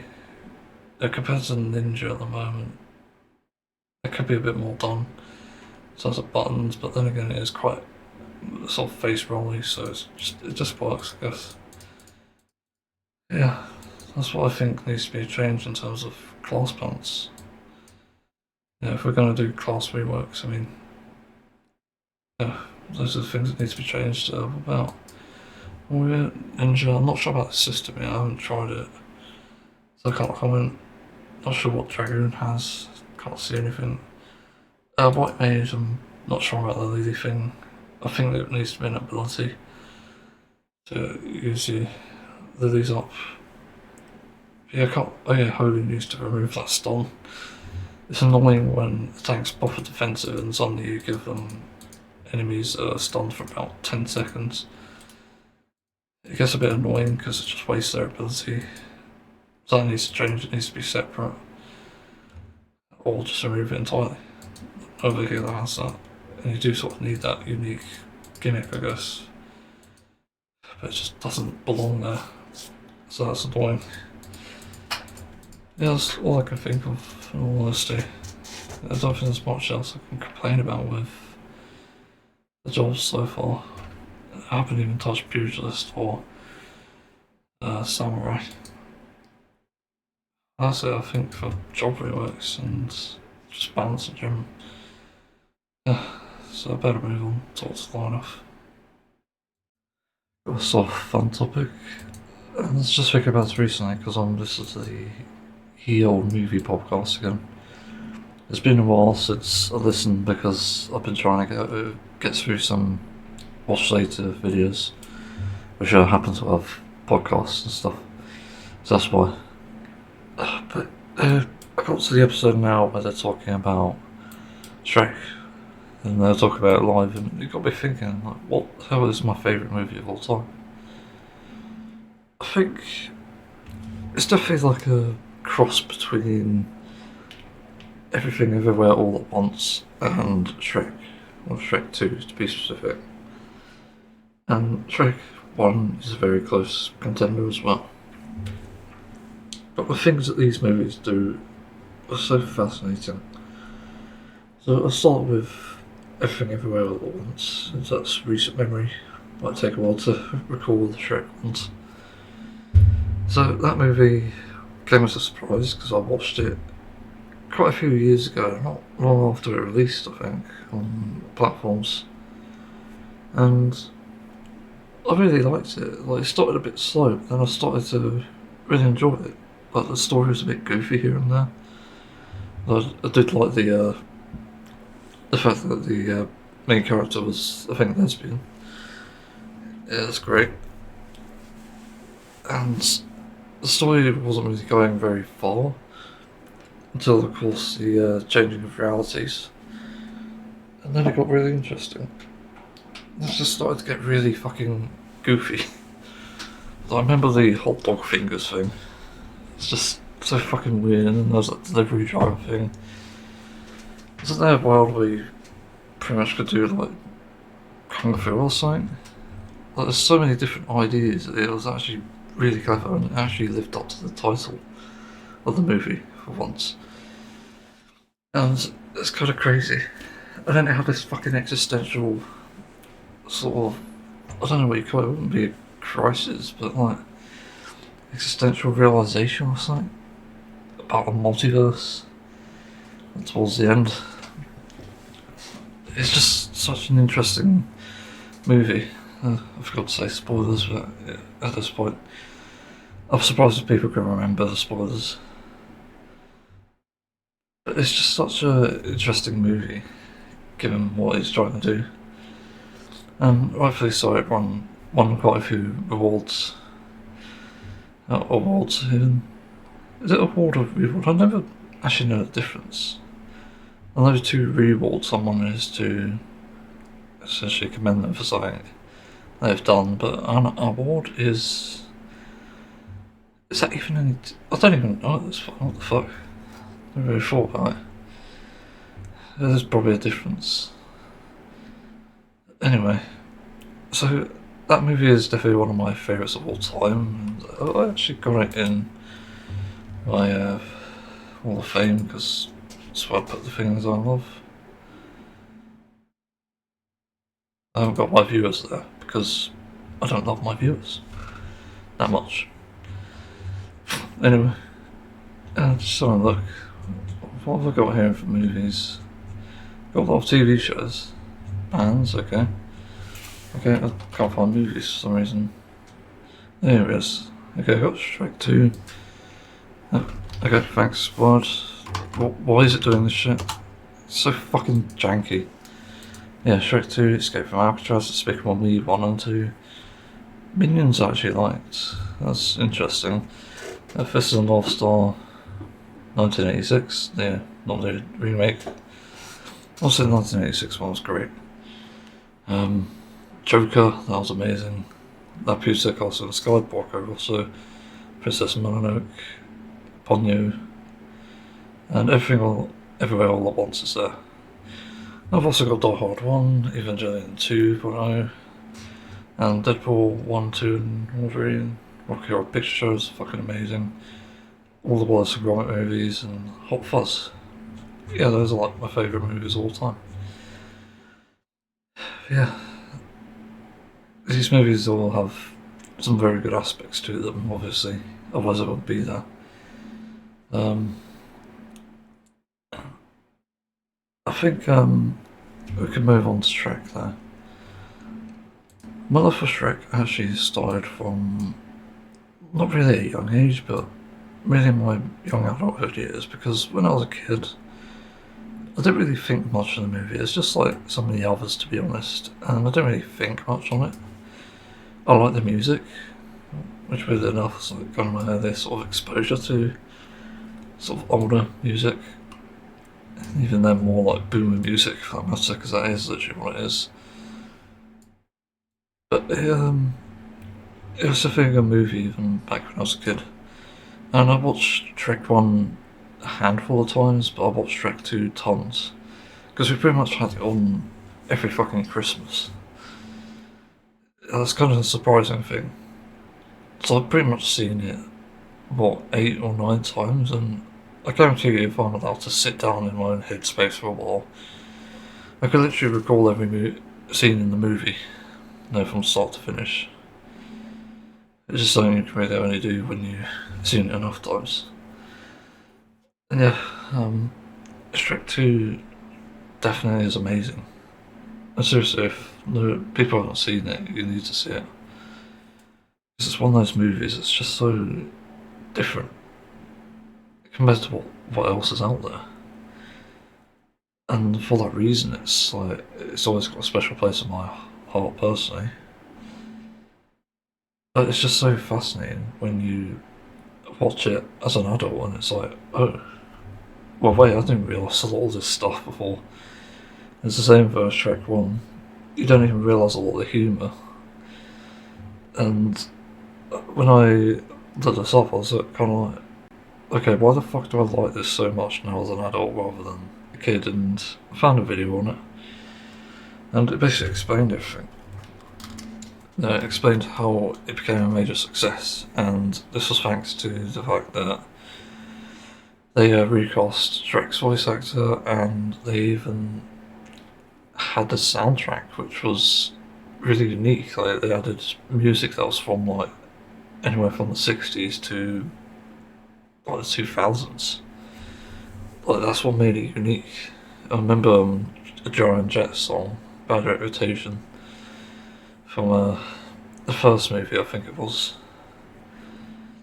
And there was others, I think, I can't remember, but you also had this sense of humour in that as well. So other than the old songs, you had the sense of humour, which was a big sticking point for many people, myself included. And it definitely had a very unique sense of humour, because it was sort of incorporated into the story in a way as well, sort of making it a joke. Because the idea of this fantasy world where it's just corrupt as fuck, like, one of the things that really solidified that is probably the selling stuff. Like the mythical creature trafficking, sort of, I guess it is. It's kind of like, what the fuck? Like, you wouldn't expect that anyway, and it's sort of like the antithesis of Disney, and that's what makes it so good. It's just doing what Disney is afraid to do, and I think that was the conclusion of the video as well. It's basically doing everything that Disney refused to, and making light of even bad situations here. Yeah, like the trafficking thing, whilst technically a grisly topic, in this context, it is kind of funny. It's kind of like, yeah, okay, wouldn't expect that. But they're capturing like fairy tale, mythical people and creatures and selling them off. Like, what the fuck? Disturbing, but interesting. But then you go further forward, and it's like there's more adult humour. Lord Farquaad is actually a name called Fuckwad, and you have the dancing puppet thing in the first movie with that really funny song, Wash Your Face. It's just such a good fake out, and I think there are more moments like that. There's also this entire thing with Donkey essentially falling in love with a dragon and having children. It's just very interesting. Like, what the fuck? Like, you have to be high to make this, I think. Because there's no way in hell that was like something you'd think of just naturally. Jesus. So that's also really funny. Also, the entire thing with like Fiona being sort of a badass as well, like knowing like martial arts and stuff. Yeah, and there's also that scene with her Farquaad with the erection. Oh, Jesus, fucking Christ. Yeah, it just had many of these moments, and it just works. It had a great sense of humour. I even remember this, the scene with that mirror, where he's sort of looking at the women. It's like a sort of presented as a TV show. It's just genius.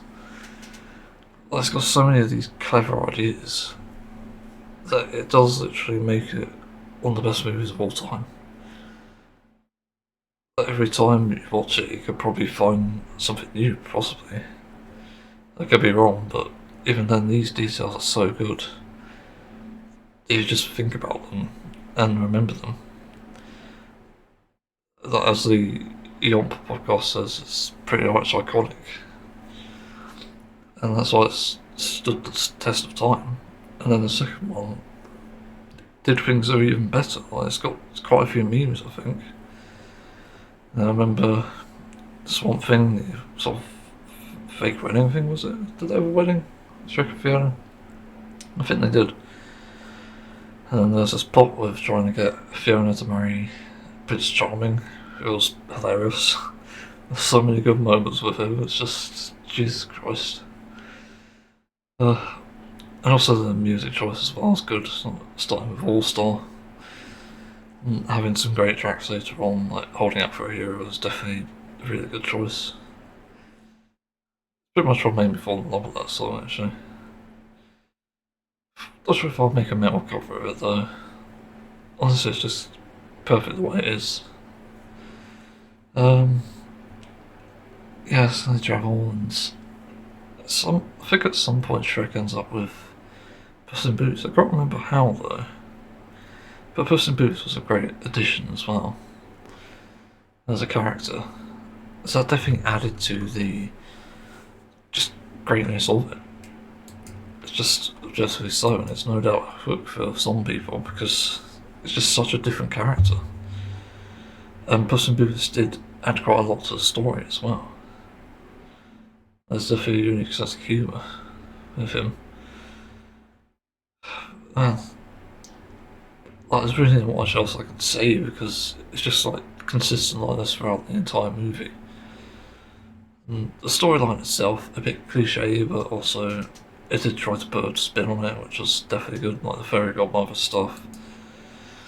What's the other stuff that happens?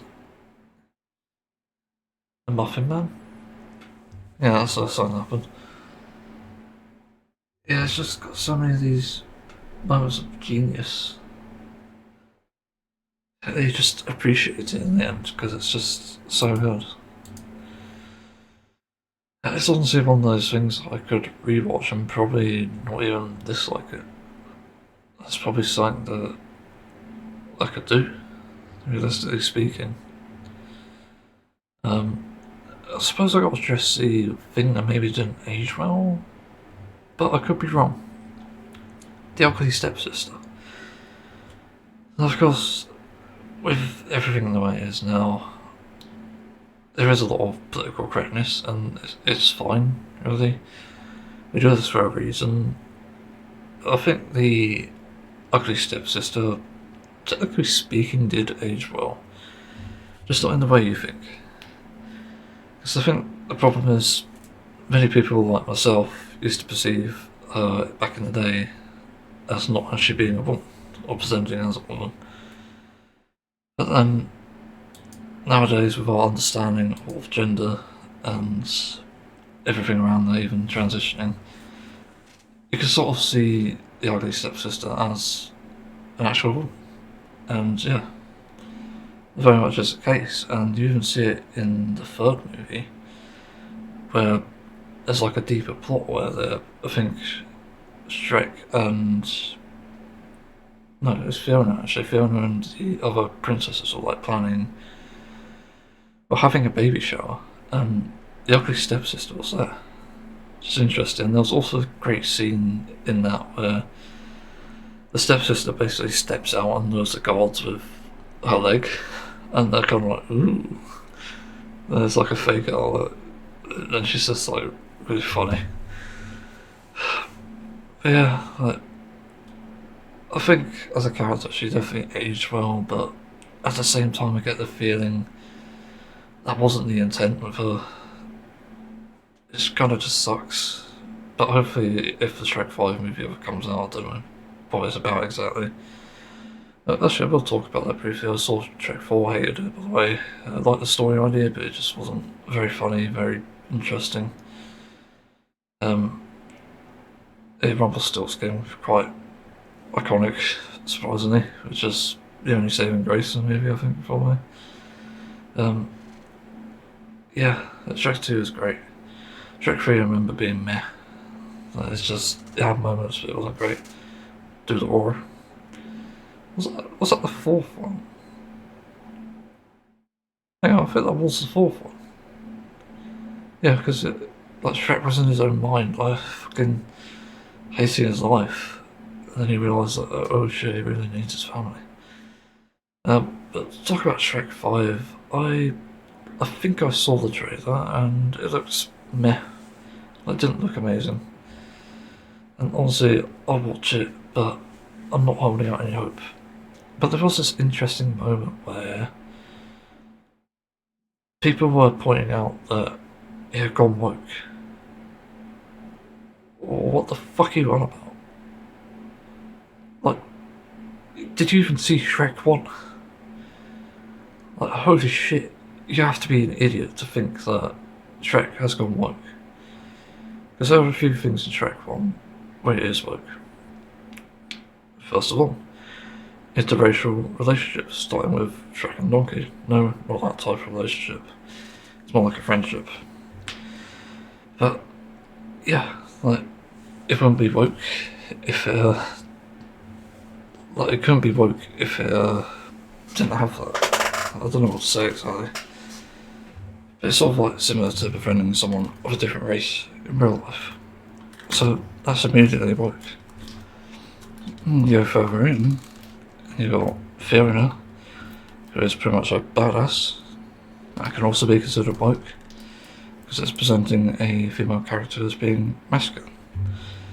So, that's, again, another thing. And then further in, you got the donkey and the dragon. Like, literally, oh god, fucking, I hate to think about it, but that's something. So, interracial intercourse. Yeah, that's a really cursed thought. Sorry, everyone. Yeah, that's pretty much like wokeness. Like, how are people not realising that? Because the entire franchise itself is probably based on that, and even then the story, I'm pretty sure Shrek 2 is like based on aspects of liberation as well. You could see it with, I think, moments where Shrek is in the factory, if I'm not mistaken, also some of these slave trades. Like, he literally frees people, I think. So he's also sort of like a hero, I guess. It's just weird to think about, of course, because Shrek wasn't always like that. Yeah, that's like early signs that he's woke. So I don't know what people are fucking saying when they see this shit and think, oh god, trans character, trans ogre, like, that's woke. You're a fucking idiot. You shouldn't be watching these movies. Go watch some CBBS. Have a fucking pint. That's it. So yeah, I've seen some Puss in Boots movies, I should mention that. But I wasn't a massive fan of them. I think the most recent one I saw was actually good, the one with that big villain who was stealing all these, like, Disney artifacts. I thought that was genius, but I didn't really, like, mingle with the plot that much. It's only had some interesting moments, and I don't remember much from the first one. Yeah, certainly the Shrek franchise is interesting. Definitely can't attest to much else of it, but I've just seen the movies, obviously. Yeah, I do strongly recommend it if nobody's actually watched it. It might even worth me trying the third one and the fourth one. Yeah, it's not everyone's cup of tea, but it's something to watch, either way. There's definitely moments you could appreciate in them too. Like, again, the full story was actually a good idea. I don't really have much to complain about. It's kind of sad as well, that's the other thing. When you really think about it. It's interesting. Also the chimichanga, oh definitely a highlight of that one. You'll see, when you get around to it. Yeah, let's move on. God, I don't know what it is with this place, but it does look like I need to consider moving again. Because there are so many fucking problems here. I've already talked about them, I think, at least the house issues. But believe it or not, there are problems with the area as well. So, navigating it's fine, it's actually easier to navigate than my previous place. But, in terms of this area, this town, it's just, the people in it are so bizarre. I'll go through a few stories I've seen whilst I've been here. You got cunts going down the road with really loud vehicles, and this is quite consistently, but also, I woke up at 5 in the morning this morning, and I went to the toilet, and I heard a fucking car just go down the street, revving its fucking engine, waking no doubt everyone up. Like, are you kidding me? This isn't illegal? It just baffles me. So, I don't know what the fuck is going on there. I managed to get back to sleep, but I was like really angry about that. But there are so many other problems with this place as well. For some reason, I can hear anything outside. I can hear planes that are like really far up in the sky, and I can hear cars go by.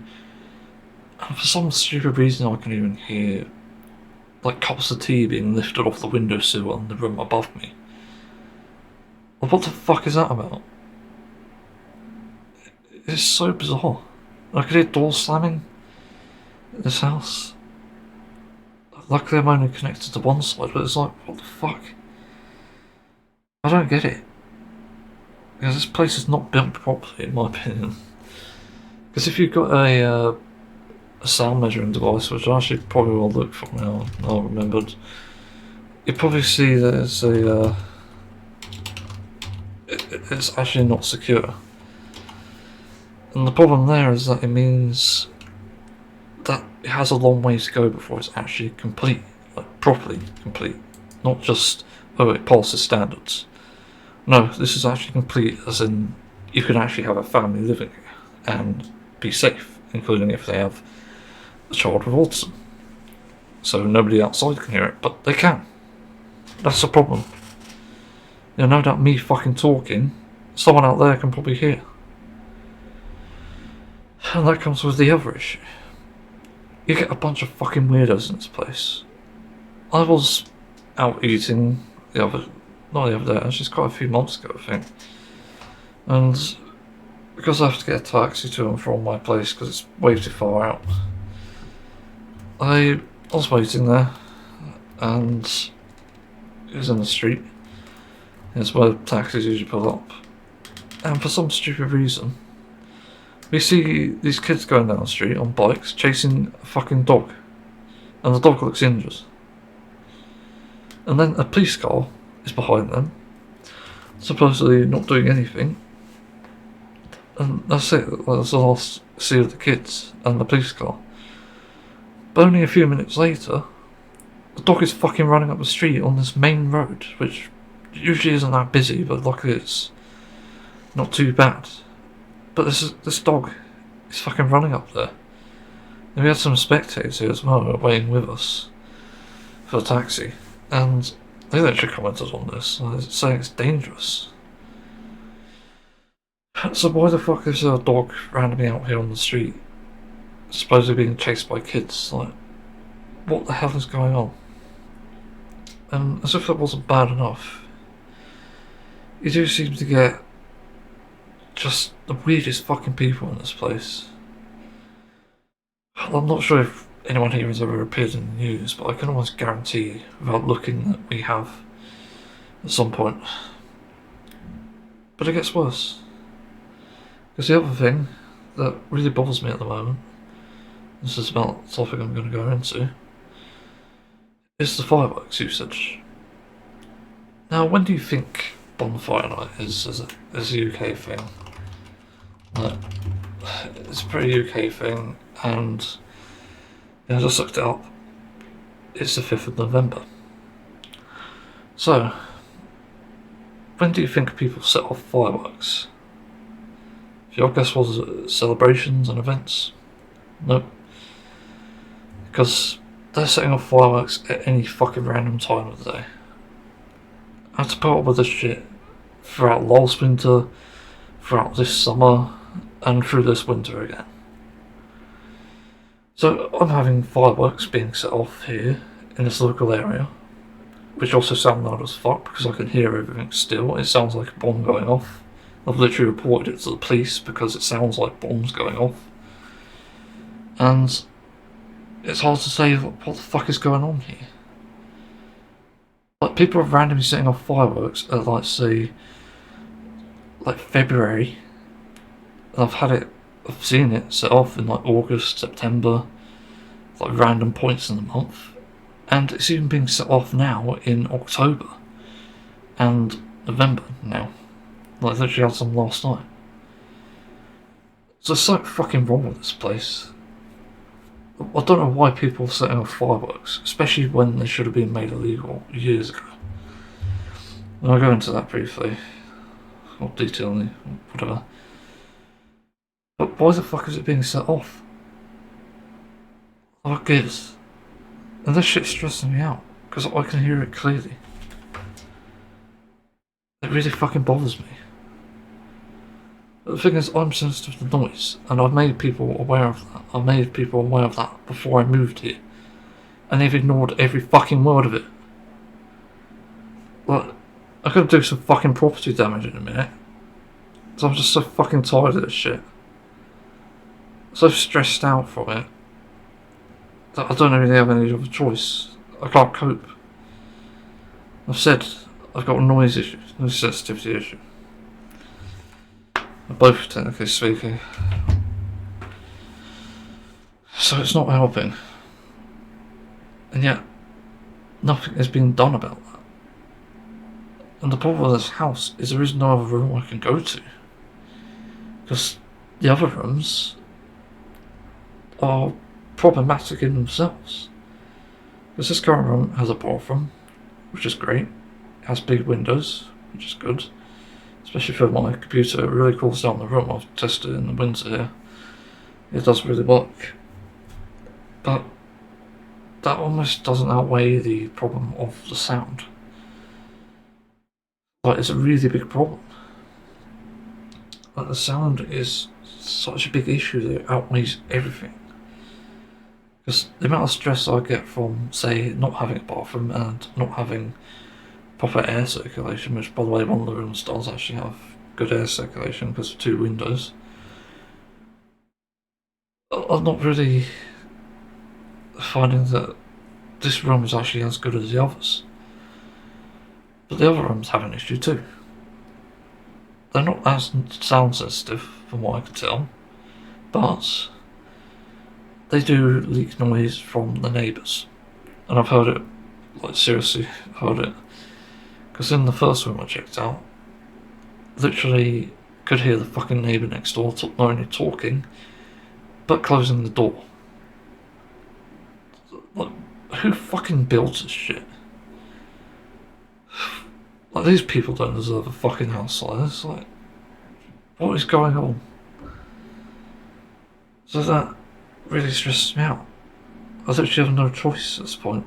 Because if nothing is done about the noise leakage, which, by the way, sounds as if it's in front of me, that's like the equivalent, then I'm just going to have to move out. And then there's a spider problem in this fucking room for some reason. Well, I've noticed that there are pipes that lead into the room that seem to have gaps that lead from the outside, where I've also found slugs. It's just so stupid. And then I looked at parts of the room before I even moved in and I thought, okay, that doesn't seem finished. Like, there's a skirting board missing on parts of the walls. There's places where something should have been and weren't put there. And even the doors are kind of fucked as well. Like, actually the window as well has a problem with it. It's like a spider's nest inside of it, so there's not spiders in it somehow. Probably died anyway. You can see like this little fucking ball of, I don't know what it is, like, I guess it's a spider's nest, inside the window pane, so it was not sealed properly. So it's just stupid, it's so fucking dangerous as well. The amount of stress this causes me is absolutely insane. So that leads on to the issue of fireworks, because this currently is the biggest thing that's making me not want to be here anymore. Because if it weren't for that, I could probably cope. I could probably find ways to cope. I've got noise cancelling and it works. Except for fireworks. Because it seems to leak out firework noise, And it also leaks engine noise as well, because I can hear engines through it. I hear it from my other headphones too, so it's not a issue that can necessarily be addressed very easily. So the fireworks. I did some research into this a few years ago when I think it's almost when I first turned vegan. I was vegan. And the research I found was it generally caused a massive disruption to wildlife, but also killed wildlife, so it impacts the ecosystem. And this causes many problems, especially for climate change and especially for the environment. So animals are not necessarily going through the usual cycle that they should be going through. But for some stupid reason, idiots have to set off fireworks to make the sky look pretty. Like, you're fucking kidding me. Like, if you turned off all your lights, you'd see something much better than fireworks. Because light pollution is a big problem at the moment, which I'm surprised it hasn't been addressed, because what the fuck? Like, have you actually seen the night sky? Because what we currently see in these towns and cities, it's not a fucking night sky, it's pitch black. And there is something out there, that's the problem. You know, it's actually a fucking galaxy, you can see images of it online. You know, there's pretty much a channel, I remember from 2016, that actually made a turnaround. I think it's a TGI Bros, like it's one of the things that a disturbing group of people recommended me. They used to torture themselves, which is kind of funny, but also is awful. But one of the guys turned his life around, and I didn't know that until I found the video of this guy doing a vlog. He basically explained his situation, which is fascinating. But he went exploring, and he went to this place that people recommended to see the basic space. There's like a mountain top. He set his camera up there and you could literally see the night sky for what it actually is, without the light pollution and stuff, and it's fascinating. And he just reflected on his life there. But yeah, that's better than fireworks, trust me. And I think everyone can appreciate it. Wildlife too, possibly.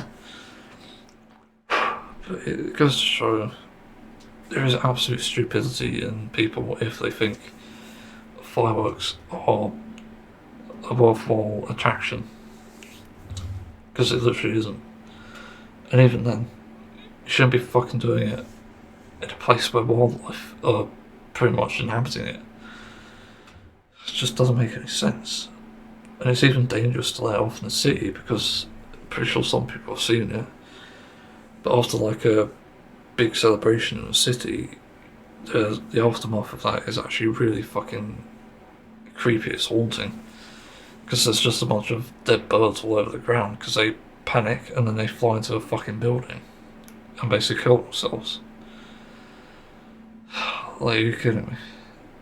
I don't know how fireworks are not illegal despite this. Like, I think you should actually be shown the effects of this in a legal sense, and the government should be forced to see this stuff.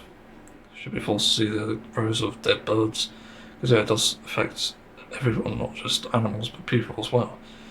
Show people dying of like PTSD. Oh, can you die of PTSD? I think it can lead you to it, maybe a heart attack. But people suffering with PTSD, definitely. And for some reason autistic people get completely ignored here, I don't know why. They need to update that fucking image, but people with sensory issues suffer. Like myself, obviously. And there's a lot of stress that comes with that. You know, all this sort of stuff needs to be shown to the government, needs to be shown to law enforcement. It needs to change, for sure. Because this can't be allowed to fucking happen. You know, it's deadly. And this already technically makes it a firearm and a terrorist weapon, because it is terrorising wildlife and people.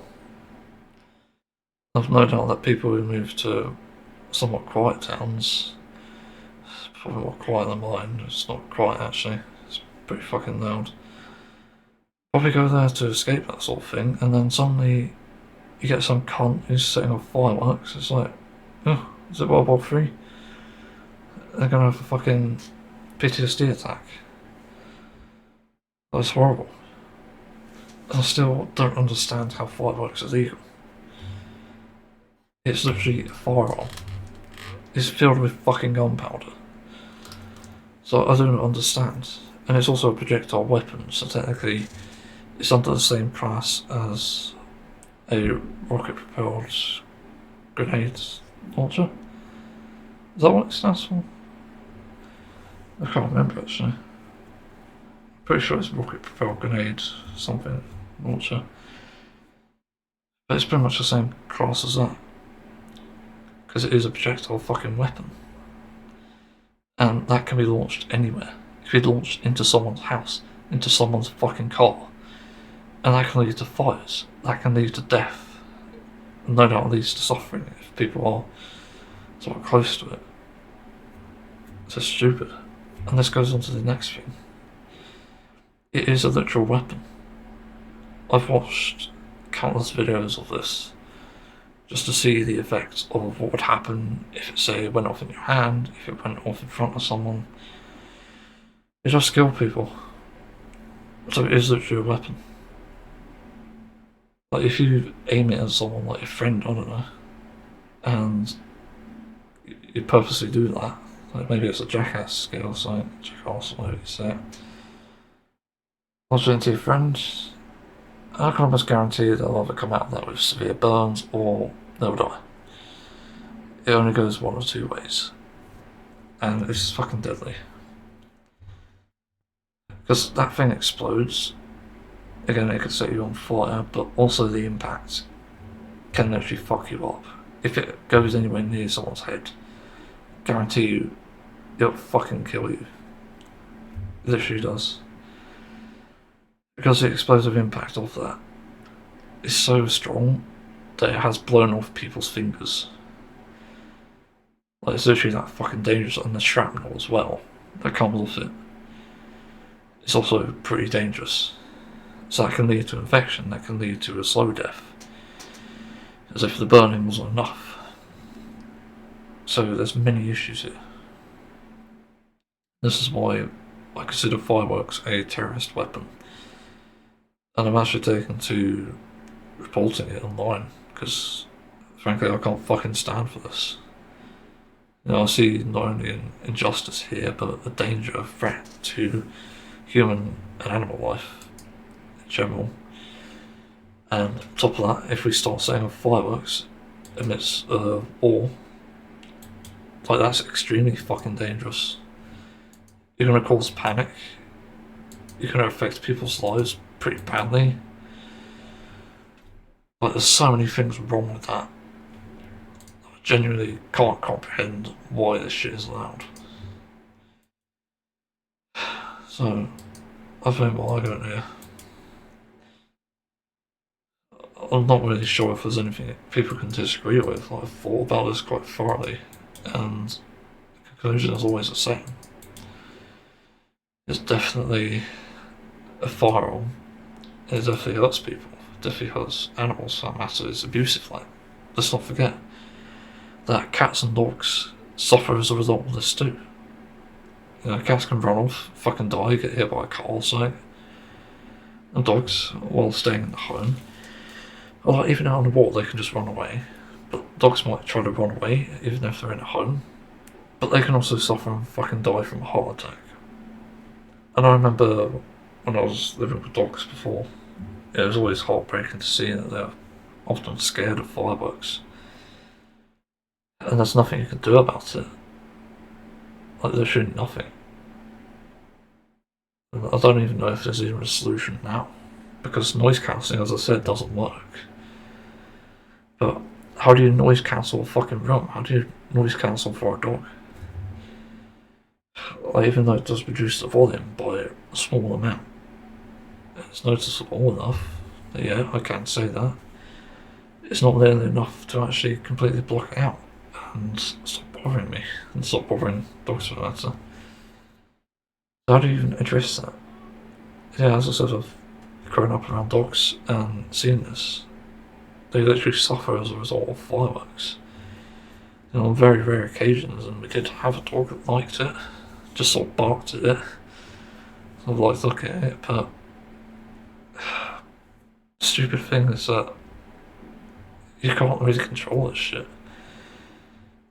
And the only way you can really stop it is if you stop people getting fireworks, stop setting them off. Which is again why it's a terrorist weapon, because when animals suffer as a result, no doubt their families suffer, the people as well. As I said, it's a very heartbreaking scene when you see animals just scared of this. There's a severe amount of suffering. And again, there's nothing you can do. And people at the fireworks, often very stupid, will blame animals, they'll blame the pet owners for it. Their suffering and their death, and yeah, pets do die because of this, by the way. It does happen. So again, I'm not sure why it's not considered a terrorist weapon. There's almost worth at this point, like, maybe a suggestion, like getting a drone and fucking flying into these constantly, like, gardens with a message saying you gotta stop this because it's killing people, it's killing animals. Fucking awesome voice guys. They have to warn people of the consequences, and if they don't listen, also you can call the police. It's fucking stupid that this happens. Anyway, my voice is dying, so I better move on. Black Mirror Season 6, Episode 3. Oh my god. It is disturbing, again. Jesus Christ. I'm not sure really what to say. Like, there were hints at the fake body at the start, and it started to make me think about consciousness of all things. And it sort of was true. Basically they transfer consciousness from space, because they're always in space doing this space station stuff, and yeah, they need to transfer bodies, essentially with this link, to stay with their families, so that they're not bored up there. And basically the episode explores the idea of how this can go very wrong. And it's to do with, well, technically a terrorist thing, because David, the main guy here, had his family killed because he was basically a machine body, like wasn't a real person on Earth, and people took issue with that. Basically hippies, by the looks of it, and they took such an issue with that they killed his family and eventually his body by burning them alive. So that was disturbing. Honestly, I don't understand the motive. That's the only bad part of this, I think. I really don't understand what the motive was for that. Well, I don't get what fucking gives for that. Like, what's the issue exactly? Why did these hippies kill him, of all people, and not Cliff as the other guy? So I'm a bit confused about that, in all honesty. It just didn't make much sense. And then he relays the situation to Cliff, and then Cliff talks to his own wife about this, and realises that they need to do something because David's not happy and it's obviously not functioning properly. So Cliff decides to share his link with David, with the wife's permission. And it starts out fine, realises he's a great painter, or drawer technically, draws from memory, which becomes an interesting point later on for an argument. What else? He starts to realise that his wife, Cliff's wife, is actually quite attractive, let's say. So there's a bit of that sort of drama there, and I immediately knew where it's going up. I will say I noticed the issue sort of after the murder, about the 28-minute mark. I have a lot of notes for this, Jesus. And Aaron Paul did a fucking great job at acting, as usual. Yeah. I don't know why I said that. I remember it being either the 20-minute or 28-minute arc when I noticed where this was going. And it sort of turned out to be right. But I thought it'd be a revenge plot rather than what happens in this, which was actually more surprising. So it did surprise me a lot. I was kind of figuring out what was going to happen, and it didn't actually happen, which was interesting. I knew something would go wrong with the technology, obviously, in a way that you wouldn't expect, but yeah, it's just fascinating. So yeah, he starts to develop feelings, David does, for Lana, who's his wife. They have a kid as well, but it's not really... He's not very relevant, to be honest. I don't know why they even bothered to give Lana and Cliff a kid, but he's just quite irrelevant to the story. It's so bizarre. Then what happens? David starts to he obviously mourns about his family dying and stuff, obviously. He mourned about that when he came back to Earth for the first time in Cliff's body. And David's, it's just like, yeah, he misses it. Because they're in the space station and stuff. So it's already kind of fucked from that perspective. But it does make sense, it's a clever idea, in theory. Obviously, there was another plot hole with this, which I found very strange. It's the only massive plot hole in this, I think. And that is, why didn't they provide a new body? Because the one thing I didn't notice beforehand is this is based in the 60s, I think. Because they had all these really old-fashioned cars, and not as old as like 1900s, but still pretty damn old. But they had really old cars and obviously old music and lack of technology. Except for the space station and this consciousness link thing. Whatever it's called, I call it the link, I guess. So, that was interesting. I didn't even realise that until the scene where they actually go out. David and Lana to the art store and the bookstore, and I sort of thought it was going to happen that some people would get revenge, or not revenge actually, just terrorise Cliff and his family, because suddenly Cliff showed his face around there and made themselves public. I thought that would happen, but it didn't. Just a bit bizarre in all honesty. You know, even like some sort of hate mail sort of thing would have made it a bit more interesting, I suppose. Either way, yeah. Surprisingly, there's a lot of plot holes in this, and actually, it does kind of make me lower my rating of it now, actually. Yeah, I'll say the rating at the end. Then what happens? Yeah, David gets a bit touchy with Lana.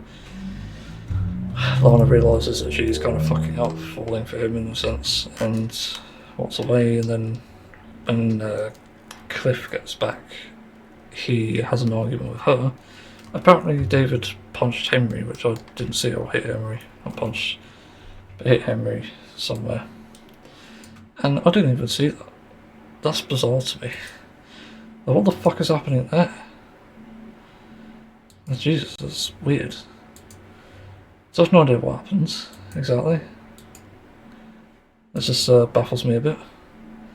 But anyway, Cliff sides with David, or all things like, I was surprised by that as well. So, basically, Cliff talks to David and says, like, I think he can continue with the painting or something, and just doesn't really think much of it. But he does sort of start to question Cliff on it, though, on the whole, oh, why are you touching my wife thing. I think he did. Could be misremembering it. But anyway, during that time, Cliff takes the time to go into David's room and find the sketches that he's been making of his life. He still has drawings of his family on the walls, which wasn't shown before, I don't think, because he's actually a talented artist, if that isn't obvious enough yet. But then Cliff decides to go through David's sketchbook, and here he finds a shocking fact. He has in fact been sketching Lana, and we did see a scene where he was sketching Lana's face, but we didn't see the rest of it, which was naked drawings of her. So yeah, naturally Cliff is very pissed off, but he's also not sure what to think, because obviously David's gone for a fucking shit ton. Actually, let me double check the names quick. DB season 6 episode 3. So yeah, this episode got a fair rating in my opinion. Yeah, I got the names right. Just making sure. Yeah, like honestly, it's kind of shocking as well, because he lost his family. I don't know how long ago that scene, but it makes sense as well that he'd resort to something like that, because he's missing the intimacy, he's missing the aspect of spending time with his wife and his family for that matter, and even going out to the world. And then when David gets back, he has a big argument with Cliff, and Cliff's making a good point. He's saying that, you know, Cliff doesn't know how it feels to be in his situation, and then it just goes to a really sour turn where Cliff is doubling down and David is essentially starting to say some things about his wife, saying that she doesn't touch him, she feels lonely. Like, it's absolutely fucking insane. And I did sort of notice that as well, which is interesting. It's an interesting detail. There's obviously there's like this drama here with all that. Yeah, very interesting. And this argument sort of leads with David making a big decision. He shaves himself for some reason, and shaves his beard, in the space station, then he stands over David for some reason, which I thought was going to be something bad. So I wasn't sure about that. Then what happens? David, I think, comes back to talk with him or something. Yeah, no, they sort of don't get along, is it? I'm trying to think what happens.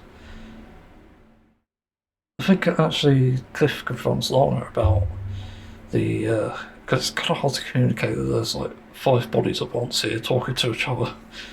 But Cliff is talking to, actually not at once, but one body being shared and stuff.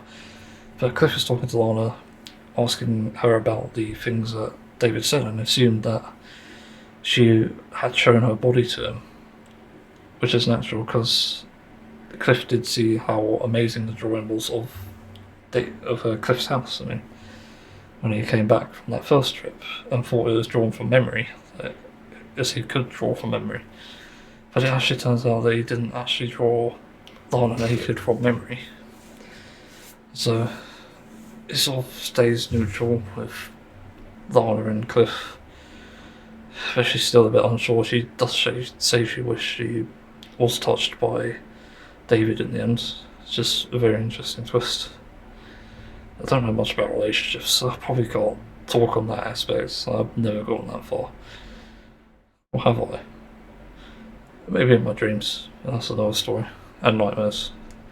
But yeah, so Cliff comes back to the space station, and there's an emergency. So what happens then is, as I suspected, it kind of takes a sort of sour turn. So what ends up happening is there's this problem with the coolant, as there are notified via a watch in the on Earth. But they have to go to the space station to figure that out because the technology isn't there. There's also interesting foreshadowing in the communication bit, I remember at the beginning, so that was interesting. It's a very good aspect. But anyway, because Cliff's the dedicated astronaut, he goes outside to inspect this coolant with obviously David putting on the suit and stuff for him, or putting his suit on even. and monitoring the situation, and Cliff couldn't find anything, and he was out there for a few minutes, assumingly. But then David wouldn't unlock the hatch so that Cliff could come back, and I was immediately thinking like, oh god, no fucking way, he's going to take over Cliff's life or something. But no, the hatch opens. I was very surprised about that, and then maybe get another gut-wrenching feeling. Like, okay, I feel sick, I don't like where this is going. Because I kind of think, okay, maybe he's done a rape or something horrific like that. So I'll explain what happens. So Cliff comes back in, obviously gets out of his suit and confronts David on this shit. And also there's a missing dog tag, which I found interesting, and that's apparently what's needed to transfer the link. So David had taken the dog tag from Cliff to go to the link, and Cliff immediately realises something's gone wrong here. So he goes to the link and goes back, wakes up, hands bloodied, and you can probably tell where this is going. By the looks of it, it seemed like actually, maybe there was some hint there. I didn't actually look properly at the blood because I was doing my artwork. But there could have been a child's hand there, I don't know, but he definitely killed Anna. David did. And Cliff now has to go through the same fucking trauma that David did. And now he understands that. That's actually another point I forgot to mention. David basically tried to communicate that Cliff doesn't know how he feels, and I did mention that, but Cliff basically tried to deny it and didn't actually take it on board. He didn't even bother to say something like, okay, you can have my wife, but don't tell anyone. So like, there wasn't no empathy there, which I found very strange, because it definitely seemed like he was empathetic at the start. That's another plot hole, I suppose. It's weird how that's not really communicated there. Yeah, so obviously now Cliff is traumatised as fuck. We didn't see the dead family, but we saw their puddle of blood, and he just laid in it, because it's like, okay, this is fucked. And then Cliff comes back, and the way you would have thought he would have actually gone and fucking killed David or punched him or something, or anything like that. He instead just sort of looks at him and stares at him. David kicks a chair to obviously welcome him, to ask him to take a seat. And yeah, that's the end of the episode. It is extremely disturbing, I won't lie. But I actually think this is a very meh episode, because those plot holes are quite big. They're one of those things where if I was watching this, like after it had finished being acted and edited, and I was watching this for the first time and I saw these plot holes, I'd be like, okay, what's going on here? How do you fill these? So starting with the first thing, let's say eco-terrorists, I don't know what they actually are. It's kind of hard to say. Actually, they're just murderers in the end. Not even eco-related. They're just murderers. But the murderers basically don't have a proper motive other than it's a machine, and I think they're just like so pro-nature that they essentially live like fucking animals. Which is why they do that, but it's not explained.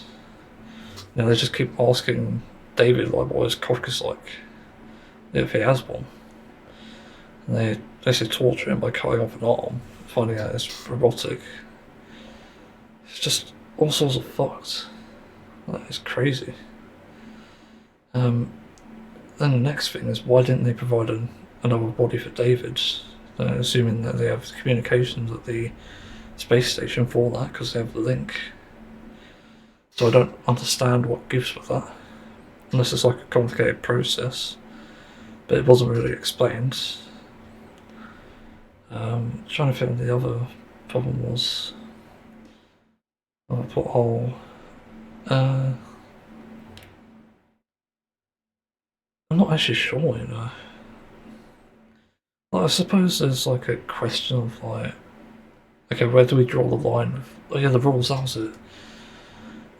Yeah, basically, Cliff didn't lay down any sort of rules for David, and I think that was very odd because he just let him go free roam basically. You know, it's not David's body, so there has to be some limitations, obviously, but there isn't any in place, and so that's why I immediately began to think, like, okay, this is going to go seriously fucking wrong because now David can just go out and either murder those hippies or can literally just go out and bang anyone he wants. Like, there's many different things that could go wrong there. I'm honestly surprised they didn't go that route. They could have even gone worse than that, but I don't know. So that was very weird. Then that final plot, I'm trying to remember it now. God, my short-term memory loss is getting worse. Although then again, I'm remembering a lot of this episode, so that's pretty good actually.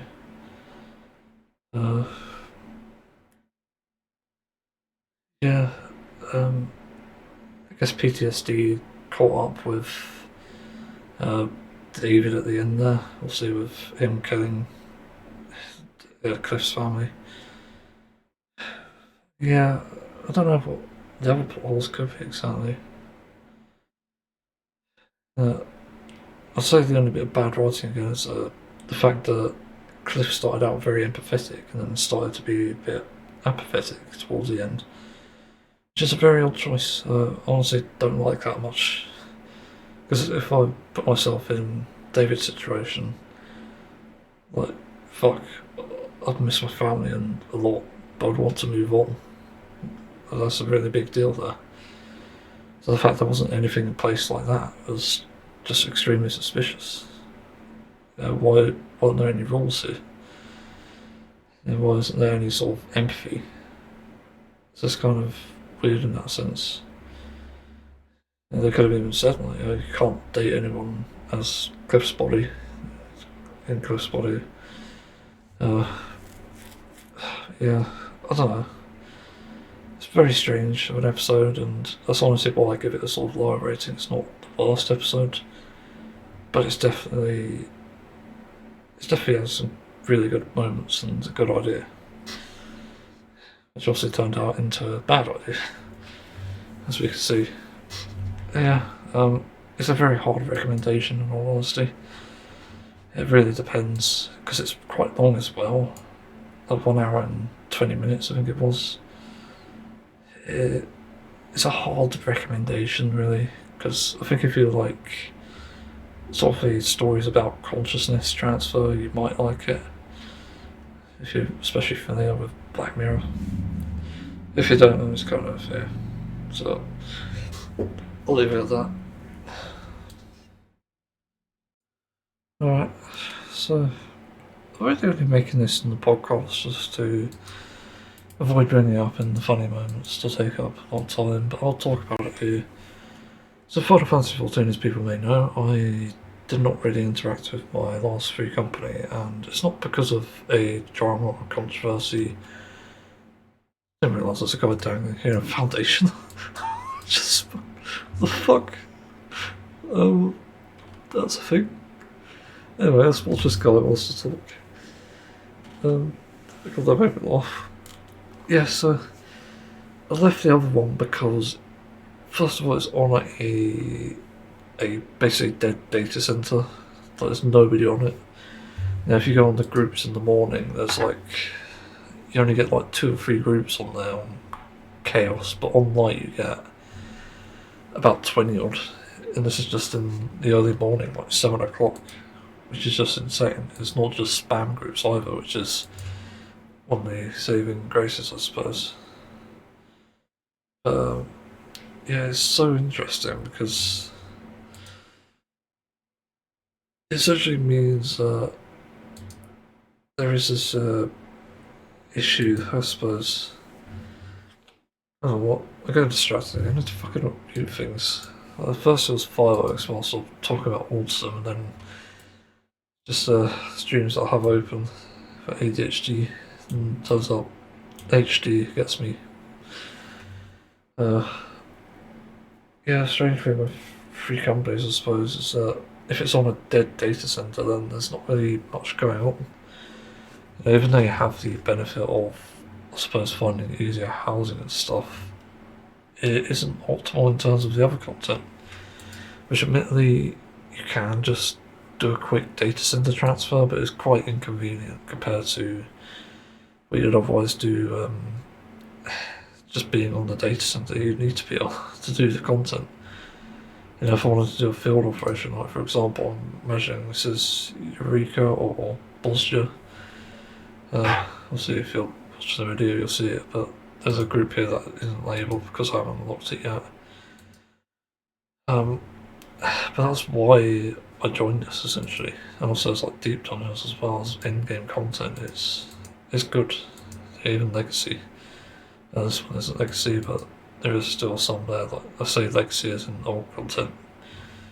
Yeah, but that's the first reason, and the second reason is I wasn't exactly mentally ready for it because I was still on the medication at the time, I think, and I was still also drinking as well. I just wasn't very stable back then, and I'm still not that stable now, in all honesty, but I am at least improving, and I want to do something different. What I want to do is basically push myself and be able to prove that I can do something. Not to other people, but to myself. Because one of my biggest barriers to entry with socialising in general is just the initial phase of like getting to know people and having that consistency. But the bigger problem with that happened in the other data center is that I found that I felt very out of place. This was like a very social sort of free company, and it's quite big as well, which is surprising. I just felt so out of place. I actually turned on noise cancelling and fucked up my audio. Can I even hear this stuff? Yeah, okay. Just making sure it's good. Yeah, yeah, some weird stuff with that. Because it's so social, I felt very out of place, so I really wanted to go with something smaller. And that's exactly what I found in the end, but I also wanted something that was relatable and accepting of different types of things like LGBTQ+, which is a main point for me. More so than my lifestyle, like not eating animals and stuff. But also just people be accepting of like my sort of political beliefs in a sense, so even though it's not a priority, it still does somewhat matter. So that was the first goal with it, and also the mistake I made with the Chaos data center. So I seeked out, and after I moved to the Light data center, I did some leveling. I made sure I was comfortable with the fucking place to begin with, because I was comfortable with Chaos, believe it or not. There was groups, but it wasn't very common. But Light seems to be a lot more lively, and that's definitely good for my ADHD brain. My brainness. That's even a word. ADHD-ness. Okay. After a few months, I seeked a free company on Light, and I did find one in the end, but for some reason I can't hide my name for that, but yeah, I still haven't found an option for that, which is weird. I've looked everywhere. You can't hide it on your own screen for whatever reason. I just can't find it anywhere. Yeah. But the main thing was I wanted to find those aspects in a free company that I'd want, which is LGBTQ+ friendliness, and those who want to have the same goals, like casual stuff, leveling, like honestly roulettes as well as another thing. That's really important to me, because that's what my focus is. So I'd want that to be what I want in the free company. and I did a bit of searching, and the first one I came across wasn't good, but the second one definitely seemed great, and that's why I ended up joining in the end. As for the social improvement sort of thing, the main thing is that I want to be able to communicate with others more freely, because currently my biggest issue is communicating in various chats. Like, for example, if I wanted to communicate here, if you're watching it, obviously, I'll do like a slash shout. I'll do like a thank you or hi if I need to, and even answer a question if I need to, but that's about all I do. But I kind of want to be a bit more involved in other ways. I want to be able to, if I become a mentor, be able to help players. Like, legitimately help, because I see a lot of mentors just going about their day doing fuck all, and I wish you could unlock mentor sooner. That's the frustrating thing with that. Because there's a amount tied to it, I wish you could unlock it sooner, because you can understand fucking content as early as that. So that's important, for sure. Yeah, so that's something. I still can't figure out how to hide it, it's weird. Yeah, that's weird. I'm not sure then. So, yeah, it's very interesting. I do find I need to break out of that bubble, because even in the real life aspect, I feel like I'm lacking in that sense. I've sort of been turned off of it with the likes of some controversies that have happened, I think. It's kind of like,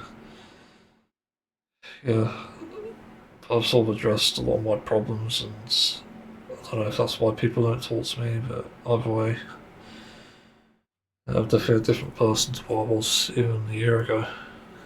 That definitely goes without saying. So yeah, it's just really an update on that. It's just an experiment. I'm going to try out an event. Very nervous about it, as I would be, as I should be. Wait and see what happens. Like, I could even just join an event now, actually, but I'm not sure if they invite me. So I'm not exactly sure if that. Yeah, I'll update people if there's any changes. The only thing I've noticed is I can talk more via the light server. I've noticed that, but not as good as I should be, really. As I want to be, that matter. Anyway, let's move on to the topic. If I can find OBS. Where the fuck is OBS? There it is, okay. Just been reminded of this other TV show that I haven't watched. No, it's not Squid Game. I didn't really like Squid Game. I have bad memories from it for technical reasons, because for some reason Netflix would blue screen my PC. I used to anyway. Not sure if it does now. But yeah, Squid Game Season 2 I'm not interested in, but I wanted to talk about a different show altogether. Specifically talking about a show that has a good reputation among all the HD people. I'm talking about BLUEY. So it's very popular among children, as it should be. So that's the target audience there.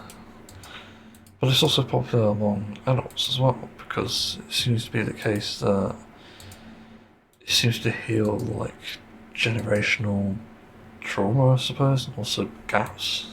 Because growing up, there are obviously issues, there are things we're not taught, there are things we don't get closure on, and different things like that.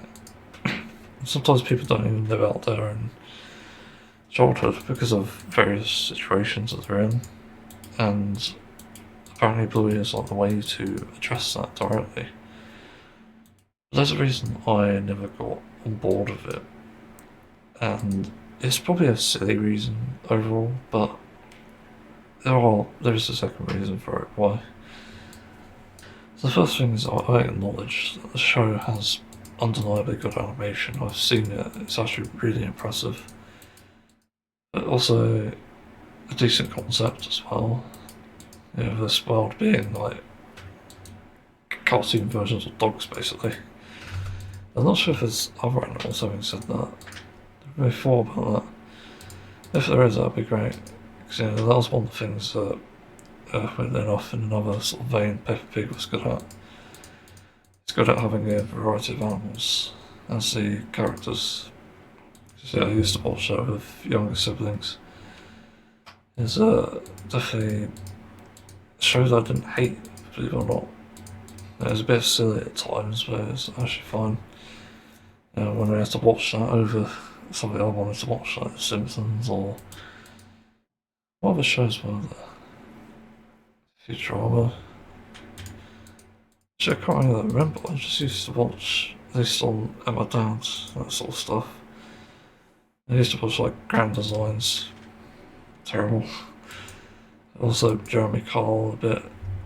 There was definitely other shows like American Chopper, I remember that. I was to give it a Top Gear as well.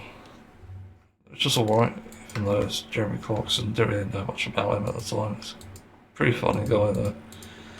And that's just an undeniable fact. It doesn't change that he's a cult though. Trying to think of what the other ones were. I can't remember. Oh, there's like Ice Road Truckers and Deadliest Truckers, and also the world's deadliest, no, the Deadliest Catch. That's the other one. We have a variety of shows I would have probably rather watched. But back to the topic of BLUEY. Apparently has a very good sort of autistic ADHD representation, which is actually really promising. And that definitely makes it a one-of-a-kind show. Definitely something that interests me. Because having that representation is pretty important. And if they portray it in the right way, naturally I'll feel a bit sort of happy about that. I'll definitely feel satisfied. That's important. So, when it comes to that sort of thing, generally I do want shows to have good representation. But the problem is, some of them don't, and it just does a bad job. Like the only show I can think of in recent memory is probably Dead End Paranormal Park, which has a fairly good autistic representation, and even anxiety actually for that matter. As they sort of go hand in hand anyway. Yeah, that's kind of the interesting thing. I remember one of the characters making a podcast, basically about the special interest, which was great. Yeah, it's a shame that show was cancelled. That's fucking stupid. I actually signed a petition recently about getting the show revived, I think. Just getting justice for the creator, because it definitely didn't deserve to die. It wasn't the perfect show, but it was good. That's it, really. Yeah, so about BLUEY. As I said, there's two reasons why I'm not going to watch it yet, and probably two reasons why I won't ever watch it until they address these two things. The first thing is LGBTQ plus representation. I really do not think it's taboo to even show even toddlers an LGBTQ plus representation, because you have to realise that there are parents out there who do bring up a child either from birth or from the age of a toddler, and these LGBT plus couples, let's say, they can be T as well, let's not forget that, but these people bring them up, and that's an undeniable fact. So why the hell isn't there an LGBTQ plus couple in the show? I've looked it up, and well, a while ago actually. It's probably outdated now. I could be wrong actually, but there wasn't one, and I was just sitting there thinking, okay, so you do all this great stuff, and you don't even do one of these basic things that is so crucial to our modern society. It's so weird. Yeah, as I said, the autistic representation. I think there's even a representation of disability, which is fascinating. But yeah, there's like many ways to improve the show. even without me having watched it or knowing anything about it. And adding LGBTQ plus representation is another one, really, because it definitely can be tackled in a way that anyone can understand. The problem is that they don't seem to be willing to take that risk. Which is why they're open to doing something like autism and ADHD, where that's generally a more acceptable thing, and it's a more understood thing. But really, I'd only gain more respect if it goes the extra mile, and again does the LGBTQ plus performance, but like the scenario in this, summing it up as a story, because I'm not a writer for a children's show or anything, so I probably haven't got the best ideas or dialogue, but I'll probably make something based around probably a couple. I don't know if there are any other animals in the show, so I could be wrong, but correct me. I'll make it 2 foxes, and these foxes would be, I'd say, gay, because having 2 men together is completely fine, it's completely rational. And it's not implied that there's anything going on that's inherently sexual, which is the problem that people have with LGBT plus novels, but it could very much be the case that it's not entirely sexual. But it's not sexual at all, and it's representational, obviously. But the difference there is that it's a romantic couple, rather than, of course, the other one that people would imply from it, which, by the way, you can apply to heterosexual people, and it is implied anyway. You know, a lot of the times when you see, again, a mother and a father in a show, immediately people think that, okay, they probably fell in love because of the looks. That's sexual attraction. Like, are we just gonna fucking ignore that? Like, come on. Why is this double standard? Why does it only apply to suddenly gay, lesbian, bisexual, pansexual people? What the fuck is wrong with you? But anyway, that addresses that point.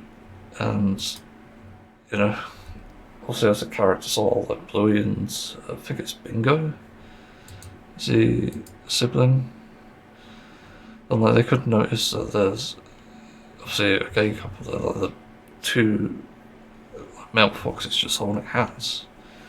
They're a bit like, they could go to their parents and ask them, why are they holding hands? Like, are they supposed to be like a man and a woman or something? Or even maybe like a this, I don't know. Either I'm not a writer.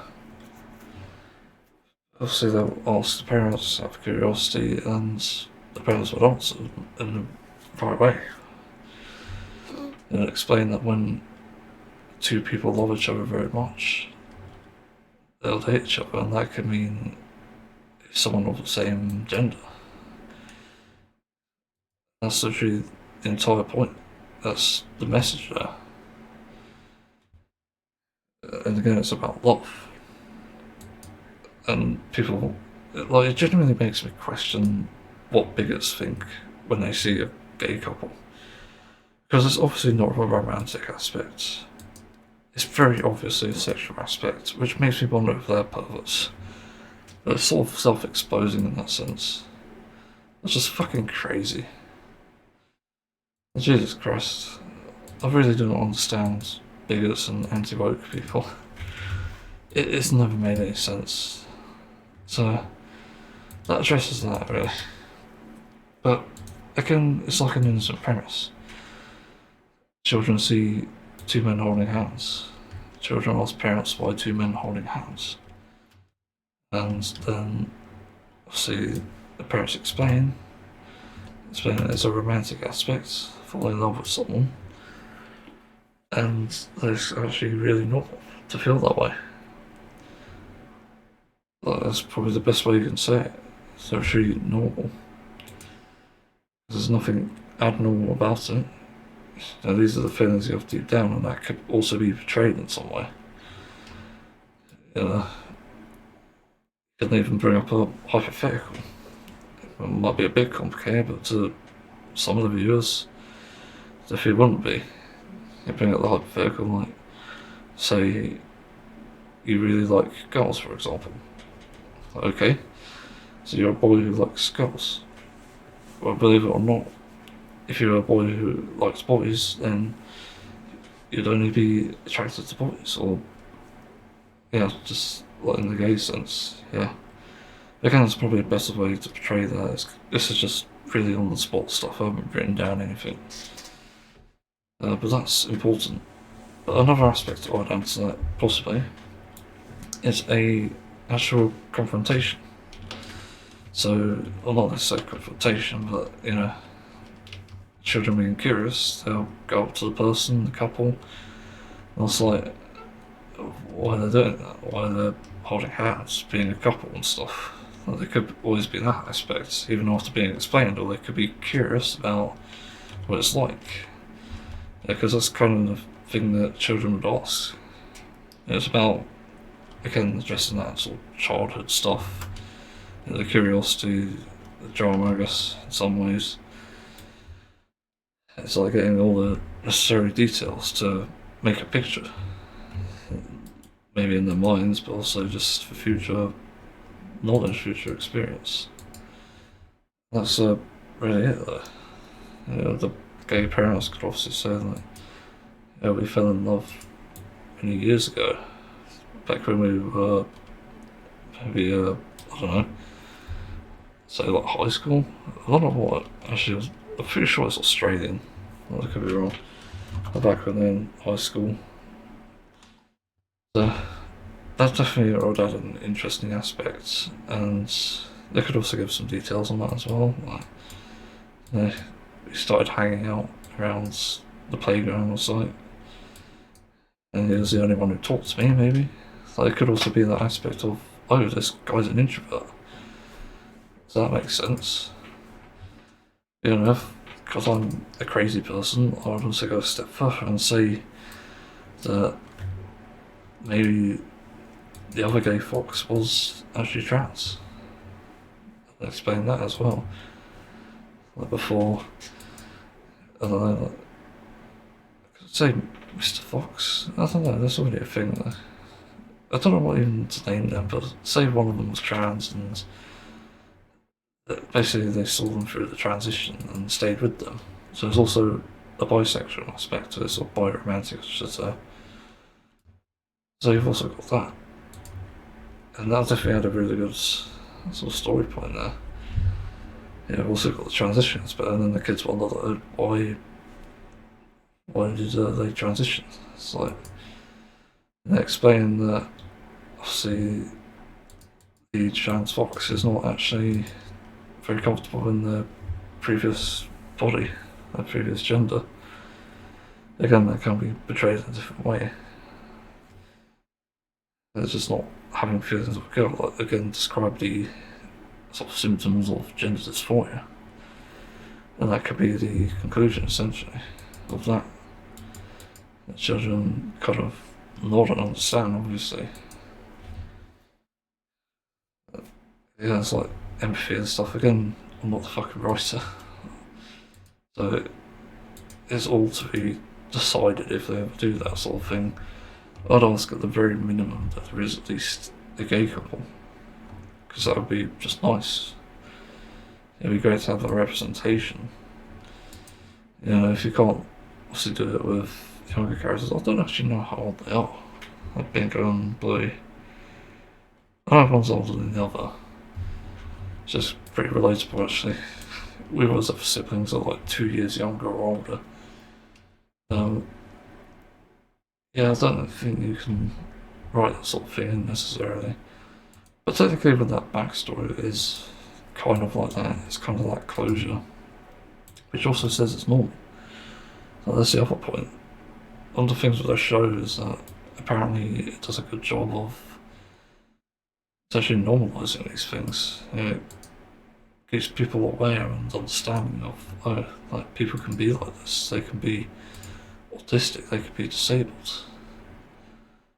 So it does really matter. Yeah, it's not silly, it's not wasted effort. It's actually the point. So that's why you could have a couple like that. Also, the children could maybe ask again, oh, how do I know if I'm trans or not? Obviously, explain the symptoms again. And yeah, it kind of makes sense from there. It's not a matter of brainwashing, it's just fucking education, it's actual facts. This stuff is studied, it's in science, and that is pretty much undeniable. If you deny study, you're obviously not favouring science, and you're a fucking dangerous person. It's just subjective. So, yeah, that's one reason that I'll kind of watch the show. Yeah. What's the other one? I completely forgot about it, I think. Yeah, that, honestly, the LGBTQ plus thing is a fairly big one to me. Because I don't feel like my generational trauma or childhood trauma would even be healed by a show giving closure. Actually, like, giving closure on other things, but not that. Yeah, like, I'd never really had it confirmed as a kid, like, that it was normal to have feelings about other boys. Like, it's crazy. It wasn't necessarily like romantic feelings, but still, it would still mean a lot to me if that was actually a thing that's portrayed in a kid's show. If that's portrayed as normal.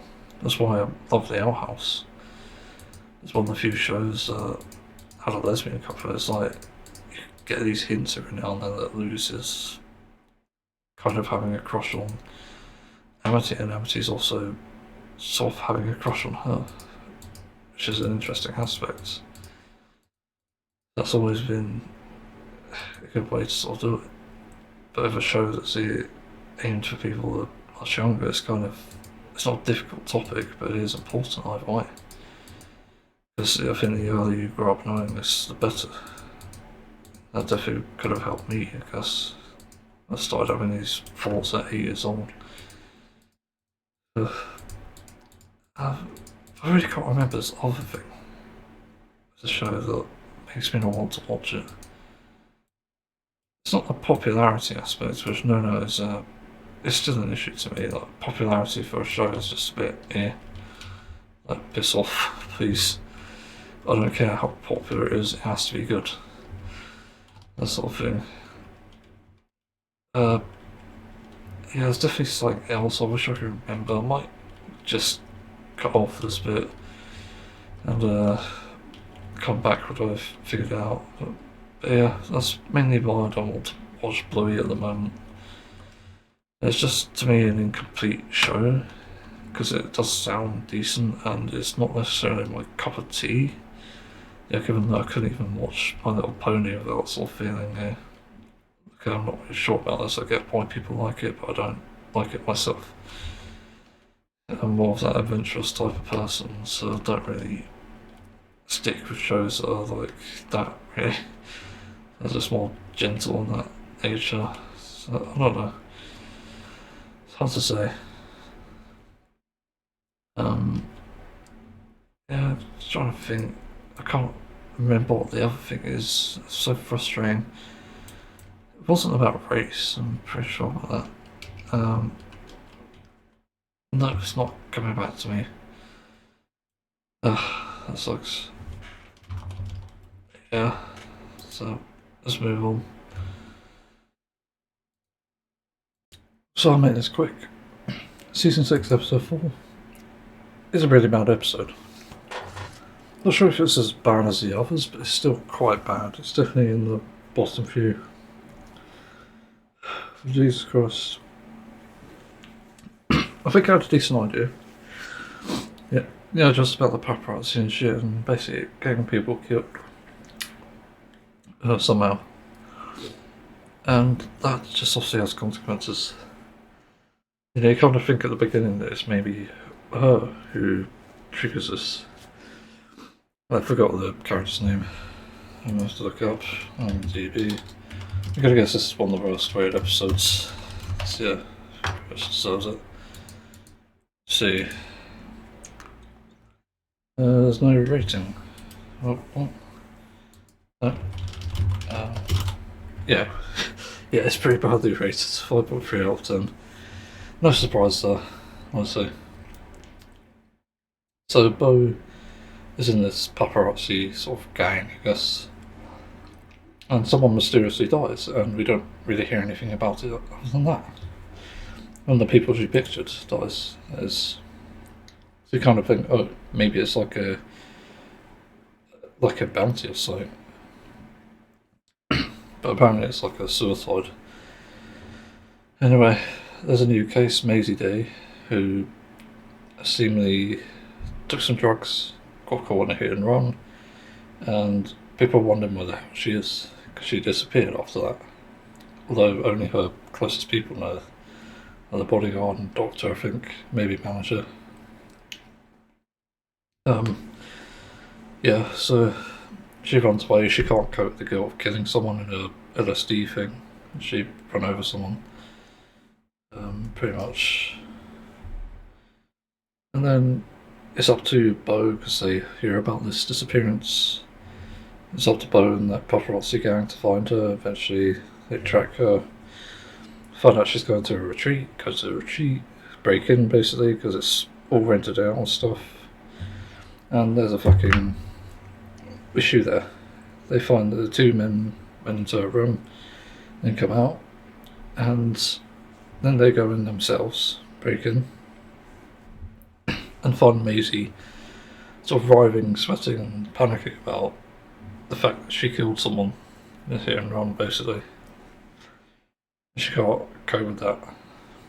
There's also her, I can't remember, it says here manager, no, director, not manager.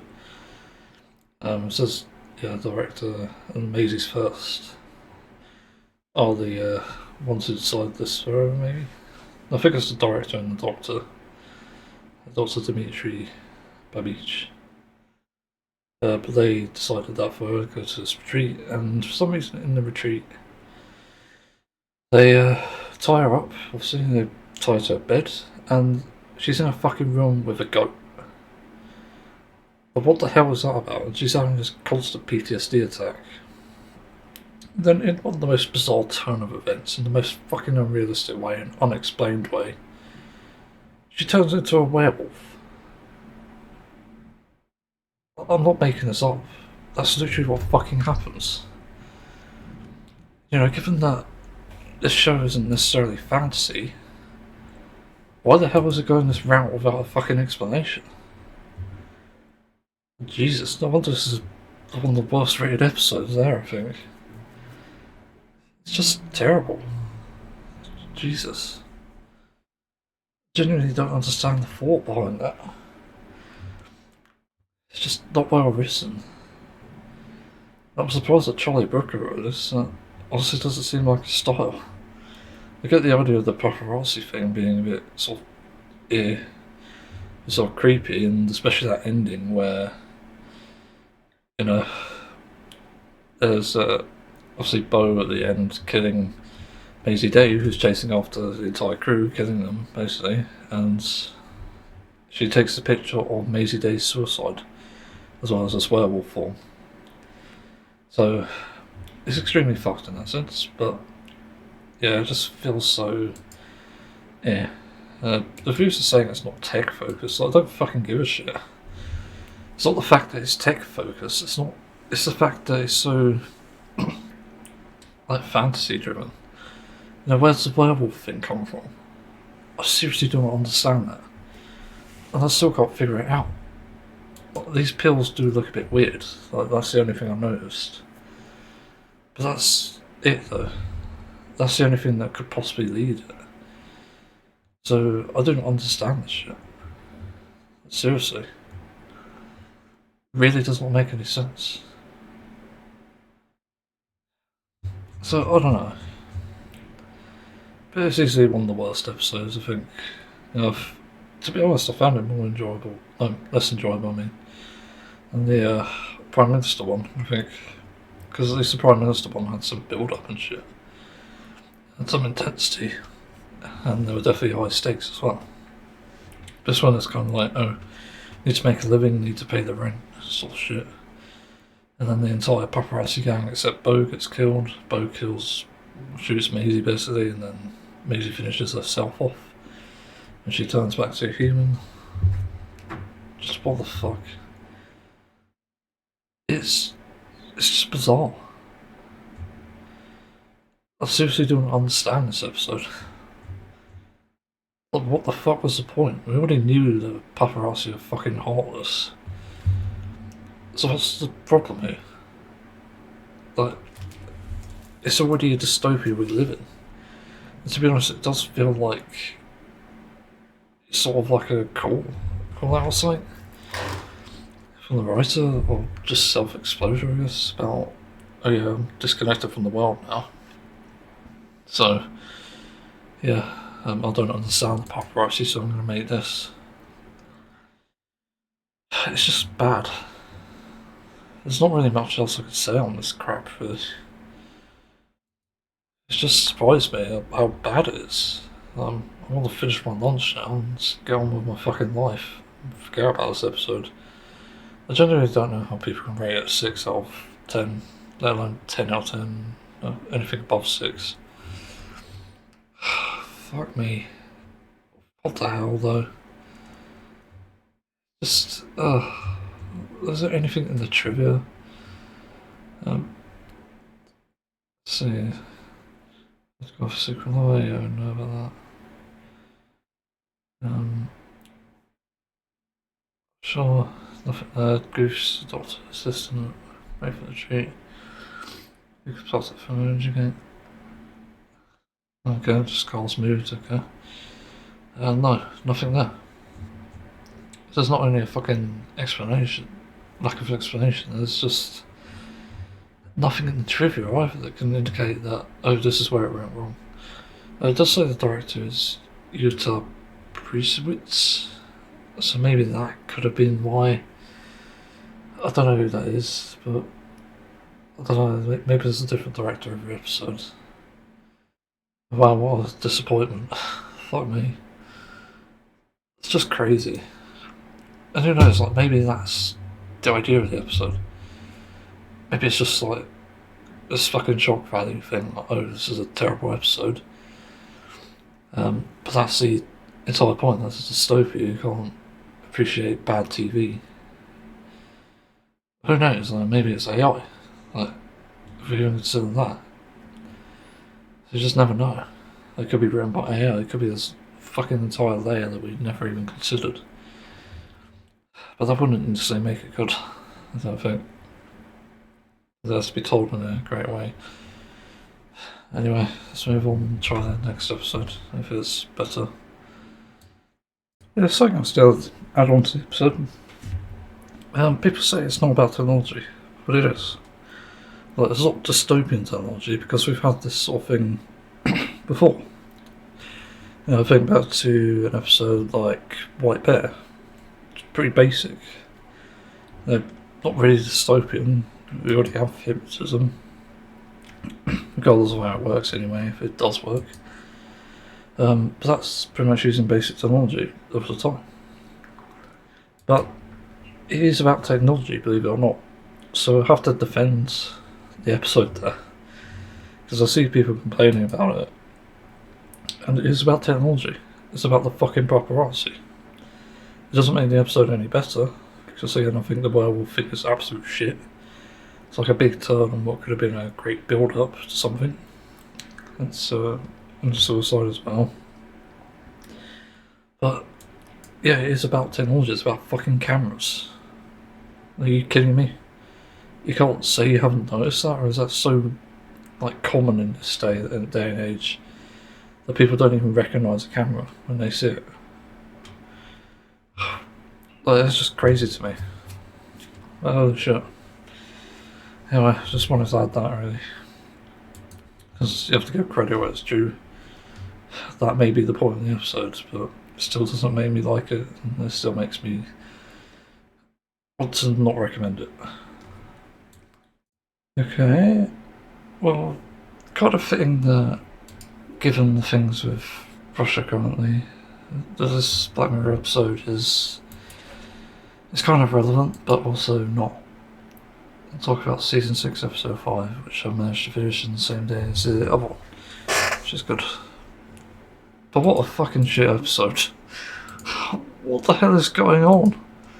What, did they change the writer? Did they give Charlie a new brain or something?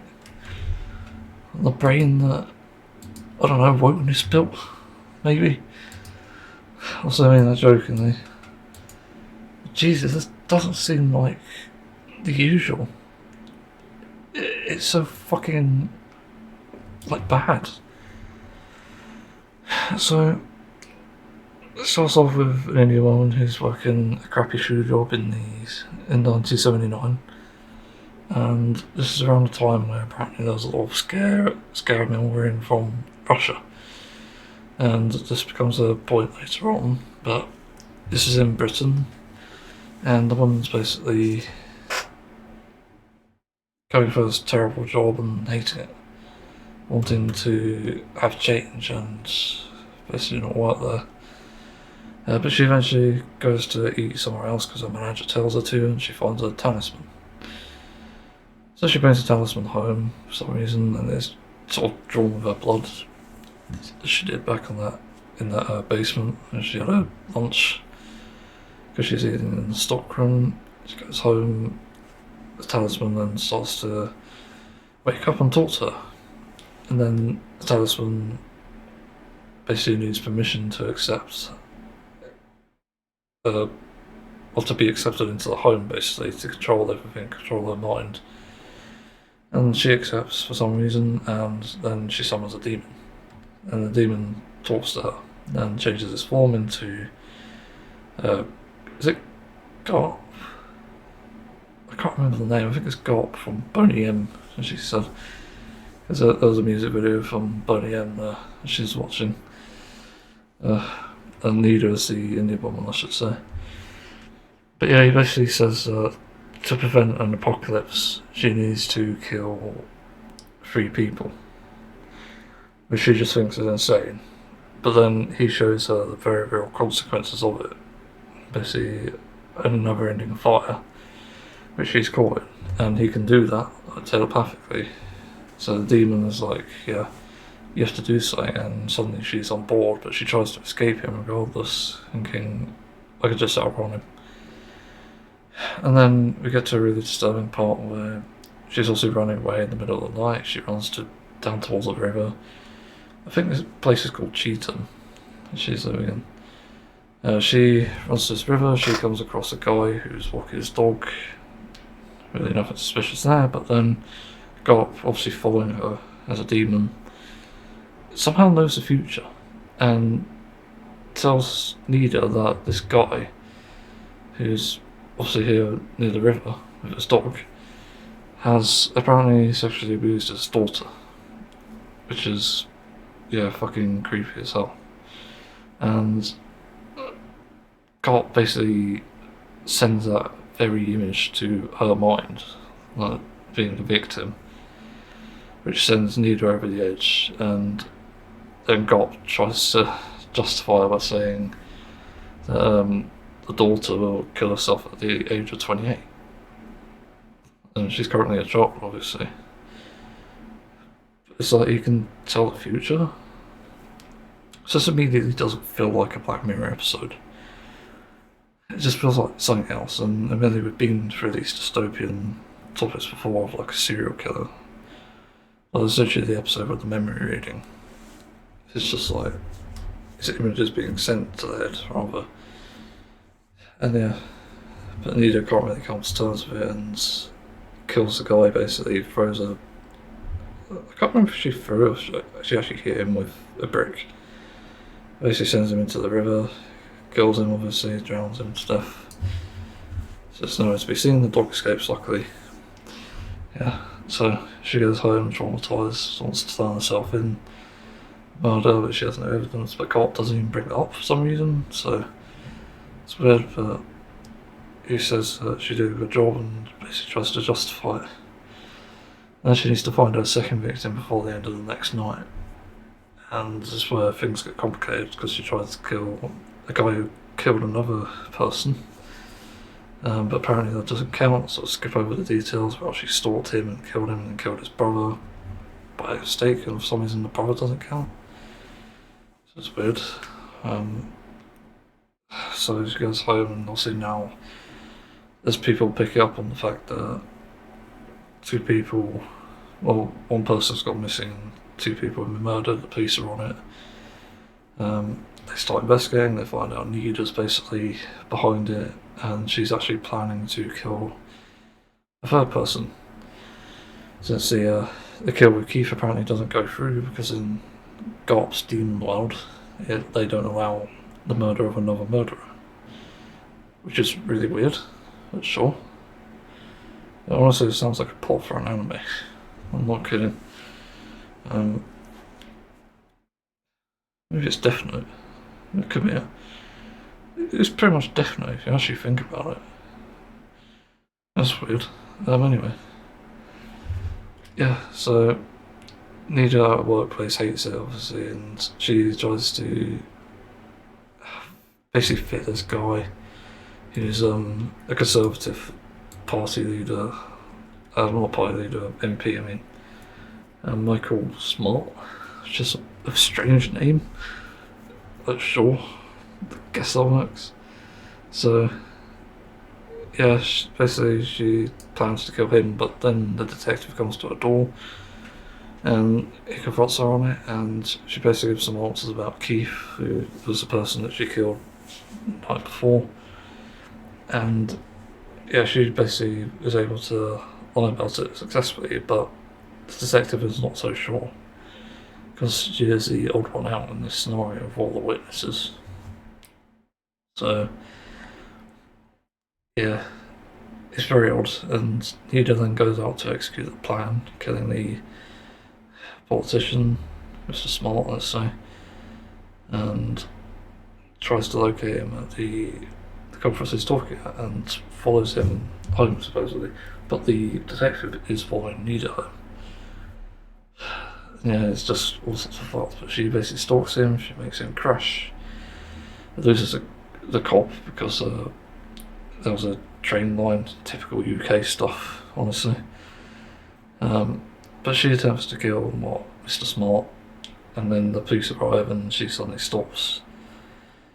And she's basically panicking now because she hoped that the crash would kill him, but now she has to do it by hand.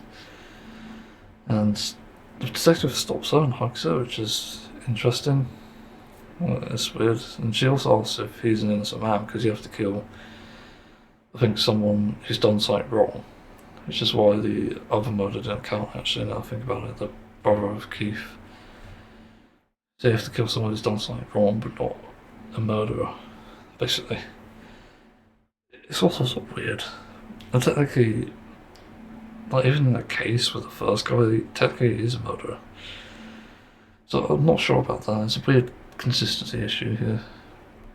But anyway. Yeah. So the police take her in, and she's confronted about this, and she basically explains the demon and says that if I don't kill 3 people, then there will be an apocalypse. Which is just fucking crazy. And also a Gulp would be sent into oblivion, or something like that. Some weird point about that. I also don't get why there's a fucking demon here, like what the hell? This is not Black Mirror, if I'm being honest. So, the detective and this other police officer decide to chat outside the room after interviewing Nida, and Nida's obviously still a bit panicky about this, thinking that, okay, the clock's just struck midnight and there must be an apocalypse now, that there must be. And so the police officers step out and stuff, and begin talking, and they hear an air raid siren. Yep, it is an apocalypse, and it turns out it's nuclear warfare, and it's Russia's fault, and nobody can believe it. But as this is happening, Nida and Garp basically make an agreement, and it turns out that Garp could take Nida into oblivion with him, so they could go together essentially and escape the nuclear apocalypse here. 3 words. What the fuck? Shit. Yeah, that's my reaction. I actually had a better name for this episode, I think. I can't remember what it was. Pretty sure I had an episode. Oh yeah, this is the name. So that's how Thatcher won. Yeah, because I saw a Conservative MP and apparently this is during Thatcher's regime. Why do they spell the same? Apparently that's what's happened, and yeah. That would be a much better title, I think, other than Demon 79. But what the fuck was this episode about, exactly? Like, what's so dystopian about it? It's just weird to me. Like, if I had to guess and speculate, I'd say that the existence of GOP and this talisman is probably to do with maybe, I would say schizophrenia, but maybe something higher than that. But I'd also say that what GOP is saying, basically about choosing corruptible people as the one to do these dirty deeds, also says a lot. Yeah, I think that's very much one of the points of the episode.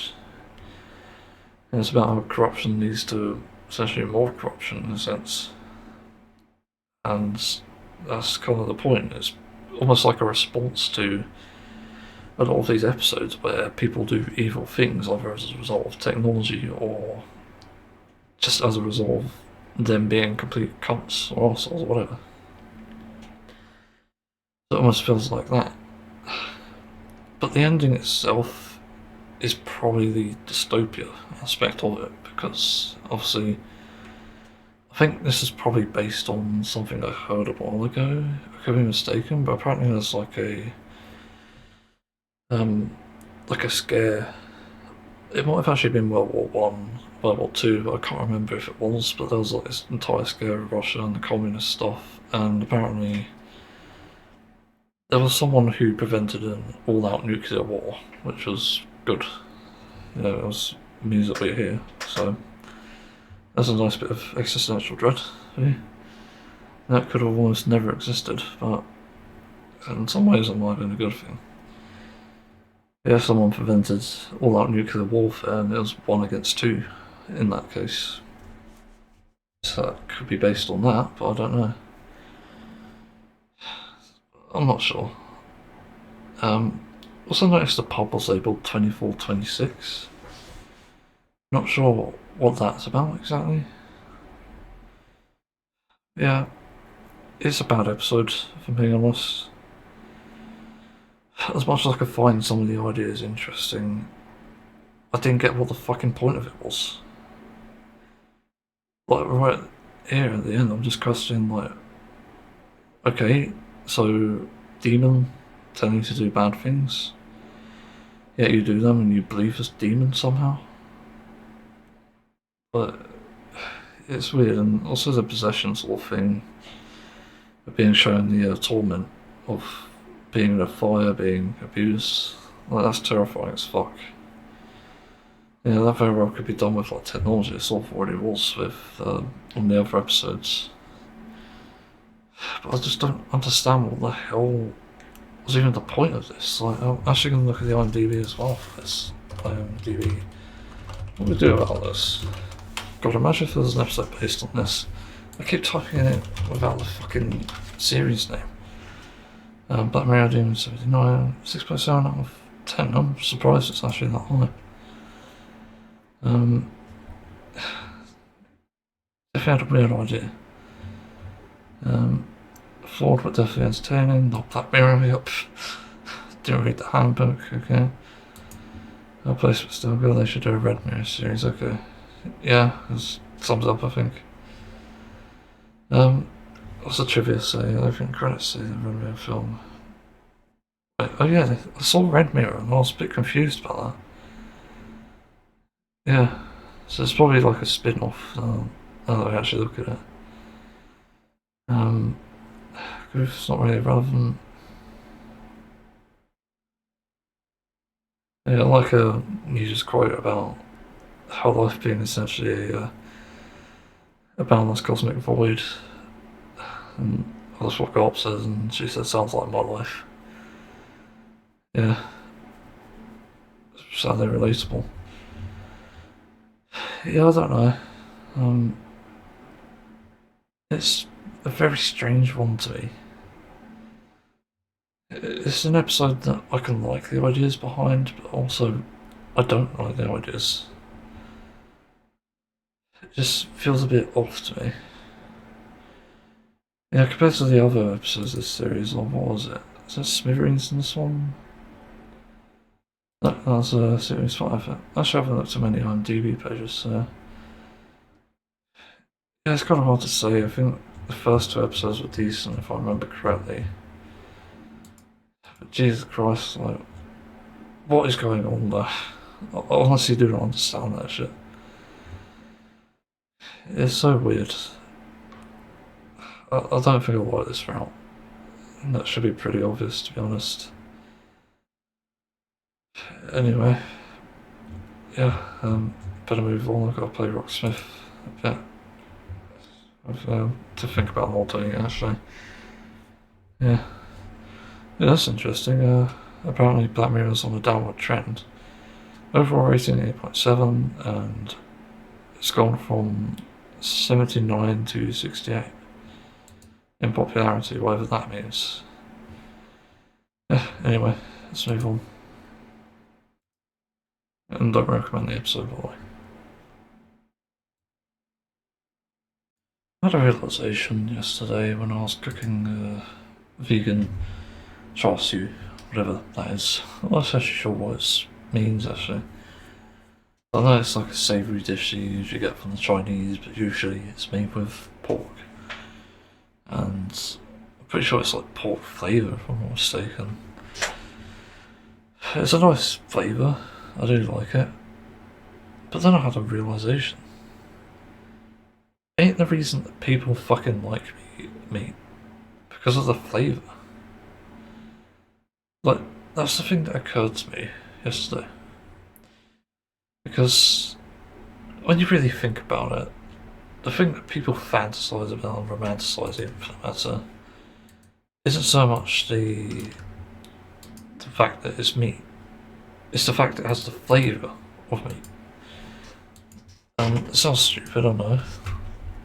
But what I'm talking about here is not the meat itself. It's, again, the flavour meat, a separate entity to the meat. And this is what people, I think, mistake for what they think is bacon, what they think is chicken, or whatever. Because when you have something like a packet of crisps, or even just gravy, well, that's definitely a thing, people associate the meat flavours with meat. And this is what people think is the actual flavour. And when you look at what essentially makes up a beef burger or chicken burger, whatever, more often than not you're associating the flavour with the seasonings on that, as opposed to the product itself. So there's a massive inconsistency here and hypocrisy for that matter because of that. So there is a very real problem here that people are basically showing a complete ignorance of the very thing they're trying to talk about here. And yeah, like, it's not good, because obviously the fact is that people do like the flavour of meat, and I do as well, even though I'm someone who doesn't eat animal products. I like the flavour of other things. Like, technically I like egg as a flavour, just a savoury bit, not the weird farty fucking smell. But that's really what it comes down to, and the same with honey. When people have honey and things, and when I've had like vegan alternative honey products, they just taste like what I hoped honey would be. And it's even like going to a bare basic thing here. Like, for example, blueberries.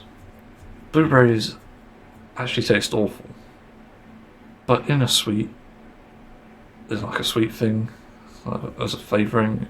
It is one of my favourite flavourings ever. You know, I consider it nicer than Biscoff, nicer than Oreo, you name it. And that's because it's artificial flavour, which this all is really. It's much better than the original. So it goes to show that, in reality, the thing is, it's not about the fucking product itself you talk about when you talk about the taste of chicken, the taste of steak. It's nothing to fucking do with the steak, because if you had it raw, it'd taste awful. I'm pretty sure I've seen like people on the carnivore diet saying that these things taste awful. Why? Because they do taste awful on their own. So it's a right fucking mess. It's a right clusterfuck. Because that's literally what it is. You know, these products are not raw products. They are an absolute mess of flavourings. Like, that's all it is at the end of the day. So I get really annoyed with this when I see people online saying, like, steak. It's not so much the intent with that, because obviously know the intent. It's the fact they've romanticised that flavouring, which is not to do with the thing they're fucking saying. And you always know that when you look at it. It's just so frustrating. And yeah, the last time I had a steak, probably, I'd say it was over 12 years ago. That's probably when I was 16 and I last had mine, and I just never liked steak. It's too chewy. But yeah, it fucking sucks. Like, the flavour just really bad. I ended up not eating mine all the time. Because whenever I was eating it, it's like the flavour, nope, pretty much nothing. It wasn't even seasoned, so there's nothing there. And it didn't taste like me either, so that's another thing, and that's something I've always found with like chicken. I remember I never used to like the taste of chicken because it never tasted like chicken, if that makes sense. So again, it's all a romanticisation of the flavourings, the artificial flavourings we have for them. Like, how are we able to get a steak into a crisp packet and make it vegetarian, for example? Obviously because we have the flavouring profile of it. People know what they want an ideal steak to taste like.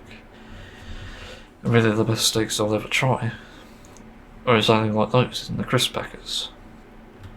And I'll just use like Reworks as an example. It's probably one of my favourite crisp brands actually, because they actually make something that tastes decent. They actually made a fish and chips flavour actually. They made it tasted very fucking weird, but it tasted like fish, which is interesting. But it absolutely stank. I'd imagine it's like a fifth of a what's that horrible expired fish stuff? I can't remember. I remember seeing a clip on TikTok of guys fucking, I think it's YouTube actually, having softstraw, that's it. They're fucking eating that shit and just vomiting all over the place because it's just so bad. But imagine it's like a fifth of that, the Seabrooks fish and chips flavour.